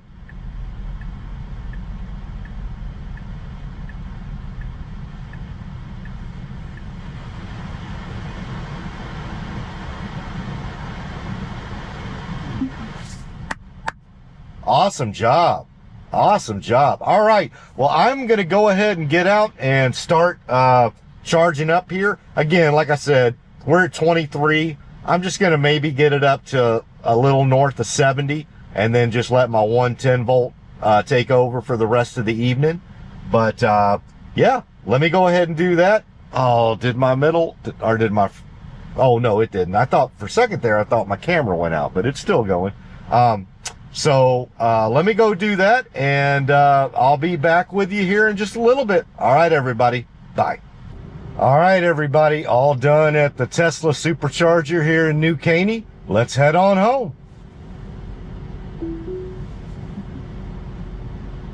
All right.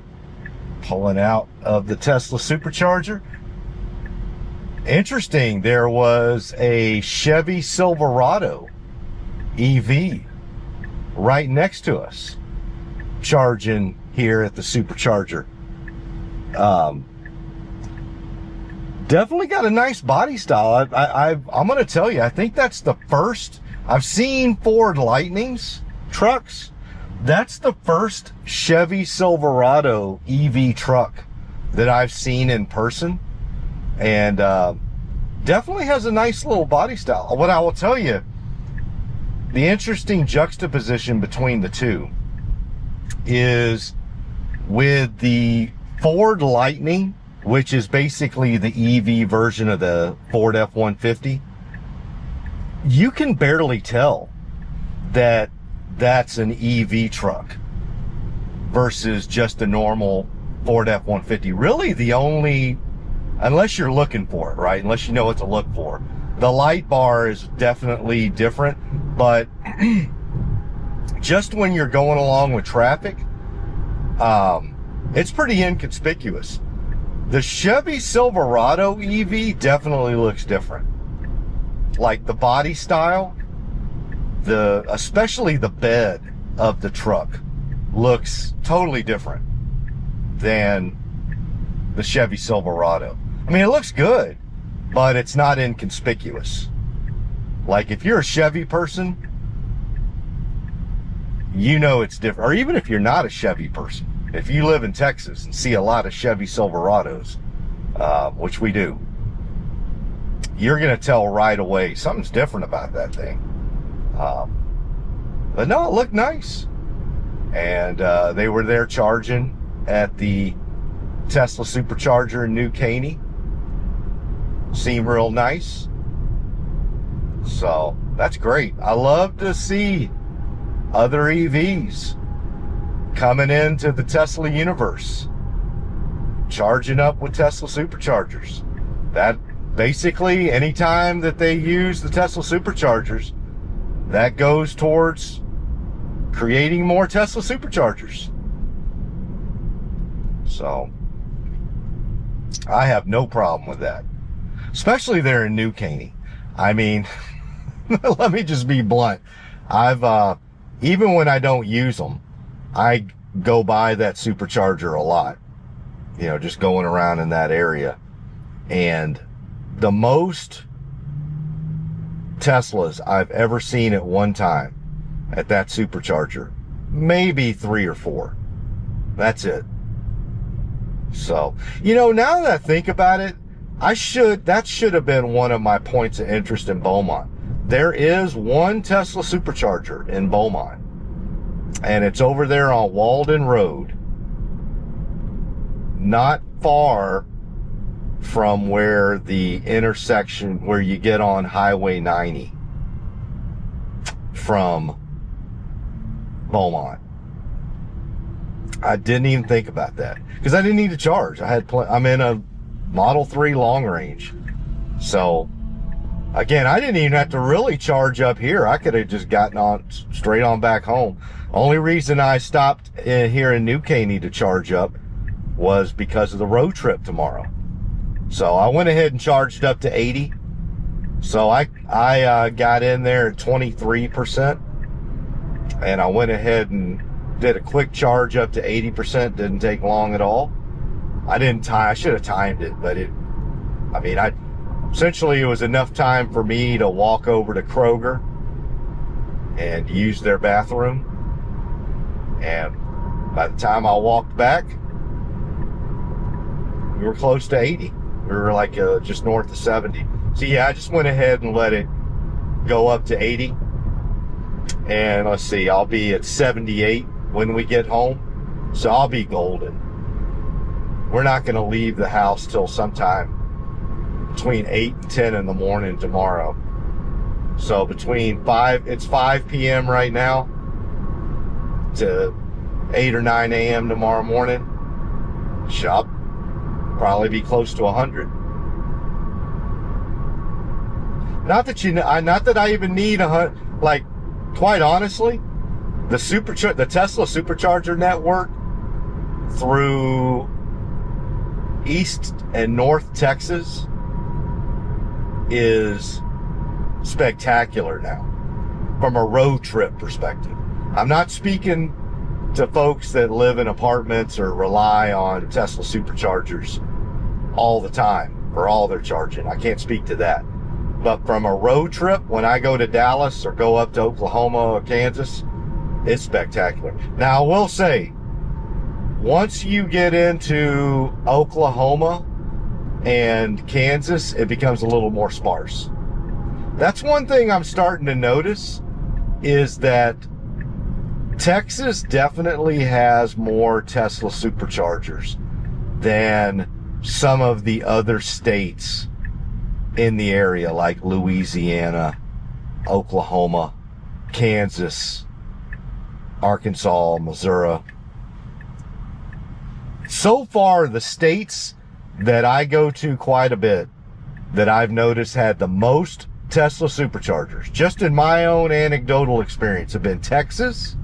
And I'm not talking about California's off the hook. So take that off the table. California's fantastic.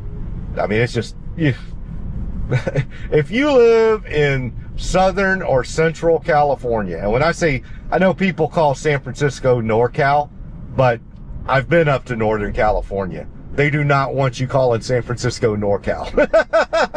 That's one thing you'll quickly notice once you visit the entire state of California. So I will call that Central California. But in those areas, forget about it. They're everywhere. But I would say Texas has a bunch. A lot, and especially in the eastern, central, and northern parts of the state. The western part is even getting better. Like, I've had no problems going through West Texas or Northwest or the Panhandle. None. South Texas is still a little bit spotty. You get south of Corpus Christi. In fact, ironically, going to Boca Chica, going to Starbase, between Corpus Christi and all the way down to South Padre Island. I don't know, it's been about 1.5 years since I've gone that direction, but it was a little spotty, I remember. It was like one, so it's basically like thou shalt stop type of locations. Versus like, when I go up to Kansas, the last time I went up to Kansas, while I was in Texas, I had plenty to choose from. Like, I could kind of play around with different superchargers in the area. Once you get up in Oklahoma, though, it's thou shalt stop type of locations. Like, you're going to stop in Ardmore. And then you're going to stop somewhere north of Oklahoma City.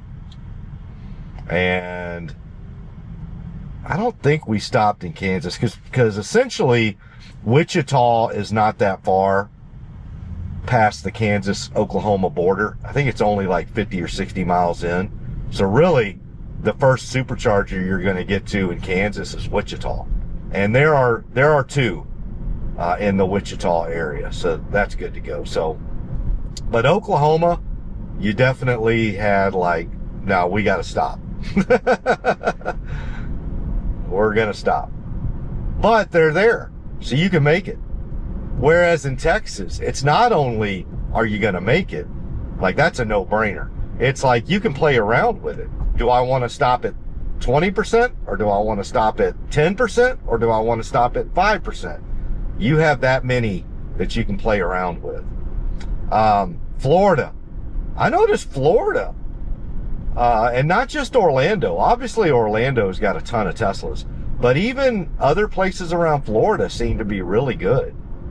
Everything around I-10, all the way through to Florida is good to go. Tennessee, which amazed me that Tennessee had a bunch. And maybe that's because you got Nashville, Memphis, and Knoxville, Chattanooga. The 3 sections of the state. And so, and it's a pretty populous state. Nashville's not a small state. But yeah. And then going out west, Arizona was pretty doggone good. New Mexico, little spot, but Arizona was fantastic. And Arizona had some good ones, like some really good solid 250s, good locations, solid locations. But if you're just going by volume, by numbers, it's California. They're just inundated.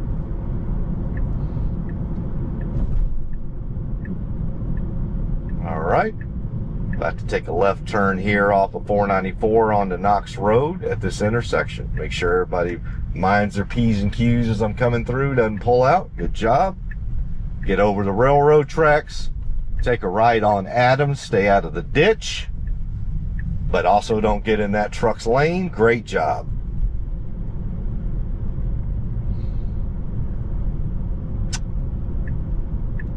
So yeah, that's why I went ahead and I could have gone, had if I were not going on a road trip tomorrow, I would have just gone straight home. And I would have been fine at 23, 22%, because by tomorrow morning, I'd be, somewhere between 40 and 50% and have plenty for more than a full day's drive. And then I would just kept inching up and eventually get my way back up to 80 pretty soon. So really, like I said, and I just went all the way to Beaumont, went all through Beaumont in that area and came back, and I still would not have needed to charge up. But like I said, I do have access to a garage and a 110 volt in my garage. I don't rely on public charging. So yeah, today was a great day. Went all the way to Beaumont, and so went to the cemetery, saw my mom and my grandparents and my uncle. Then we did a tour around Beaumont. Went to the Bade Dedriekson Memorial. Went to we went around downtown. So we basically did a loop tour around downtown Beaumont. Then, where did we go after that? I know we went to the McFaddin house and kind of saw that old money area of Beaumont. We went to Lamar University, my alma mater. We went to by Spindletop. Did we go anywhere else? I don't think so. I'm trying, racking my head.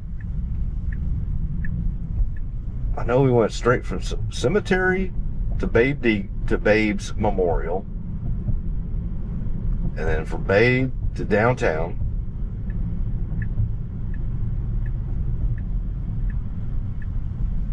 All right, going in the traffic circle. We do have vehicles coming in the traffic circle. Handle them really well. Apologies, I'm trying to rack my head of all the places we went, but I can't remember if there was any place in between. I know we saw a lot of other stuff that wasn't necessarily a point of interest. I took you through some of the older neighborhoods of Beaumont. But like I said, you basically saw the gist of Beaumont, Texas, my hometown.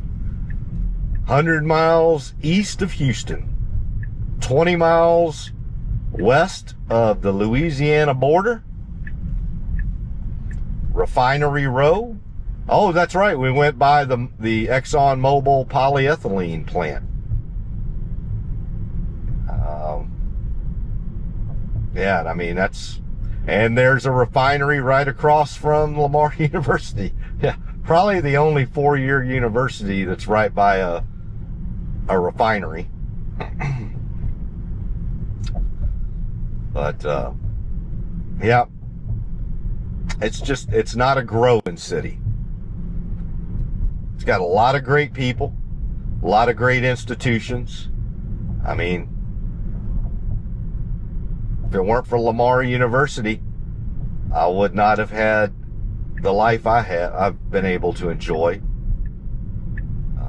But just does not have the same opportunities as a Houston, Dallas, or Austin. So it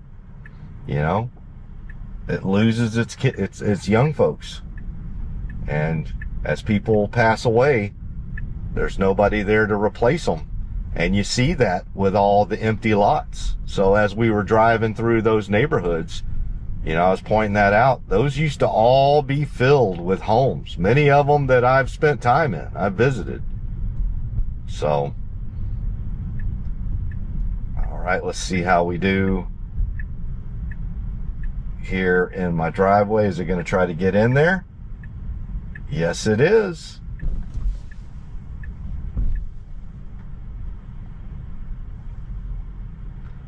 There we go. And it ended the day by parking in my driveway. I'm still going to have to reverse out in order to charge. But yeah, what a great day. And as I'm thinking about it from an FSD standpoint, we had 0 critical interventions, 0 non-critical interventions. So no human involvement, no human interventions whatsoever. And that was almost 200 miles of driving today. We did have some snafus. There were some lane selection issues that it could have been a lot better at. There were a couple of traffic lights as we were going through some smaller towns where it was trying to time out and it didn't You know, on one or two occasions, it didn't time it perfect. There was one where, granted, we had our back tires past the line, but still, you know, it turned red over our head. And then there was one where I'm telling you, my back tires were definitely still on the, you know, the white line. So technically, you know, they could have sent a ticket for that one, but it's still, all things being considered, where it was at that time, that was actually the better decision to make. But yeah, I mean, in essence, what you just saw was nearly 200 miles of driving through rural southeast Texas where it needed no human involvement whatsoever. Nobody honked at us. Nobody threw anything at us from a traffic perspective or any perspective. Yeah, obviously none of that crap going on down here that y'all may be seeing in other parts of the country. That's not going to happen down here. But you never heard a honk. Really, the only thing I had to intervene on today was my damn GoPros. My middle GoPro kept going out. So apologies about that. I know there's going to be like, all along this video, there's going to be certain sections where 2 or 3 seconds get cut out, but you know, what can I do? One of these days I'm just going to have to, maybe I just got to bite the bullet and move on from GoPro. I just love the quality. I've been using them for 2 years now, but either just get brand new GoPros, get up to the GoPro 13, or just leave the GoPro universe altogether and try out something different. But I don't know. Let me know in the comments. I know a lot of people say that. I've heard people say that before, and then they're still using GoPros because they love GoPro. So y'all let me know if, you know, maybe I just need to move up to the next, go ahead and bite the bullet and get some new ones. Maybe these are just worn out. Yeah, and then the only other thing that I was going to mention, we were on 2-lane highways, and it did well, but I didn't really see anything emerge. Like, it didn't try to go around any slower move, but there wasn't that much slower moving traffic in front of us. We never got presented with that issue. So we never really saw anything emerge. It did use a passing lane on a 2-lane highway, so we saw it do that one time, but it really only had that opportunity once. So yeah, so all good. Another great day with Tesla FSD. And then we went through some of the things going on in the Tesla universe. So with that, I'm going to go ahead and shut this down. I will get this downloaded and uploaded. Obviously, this was quite a lot of video, but I will try to get it all put. It may take me a while, but I'll go ahead and get it all put together for you. So hope y'all have a great rest of your Saturday evening. And a great rest of your weekend. And I hope to talk to all of y'all again soon. You know I love you. And I will see all of y'all later. Bye-bye.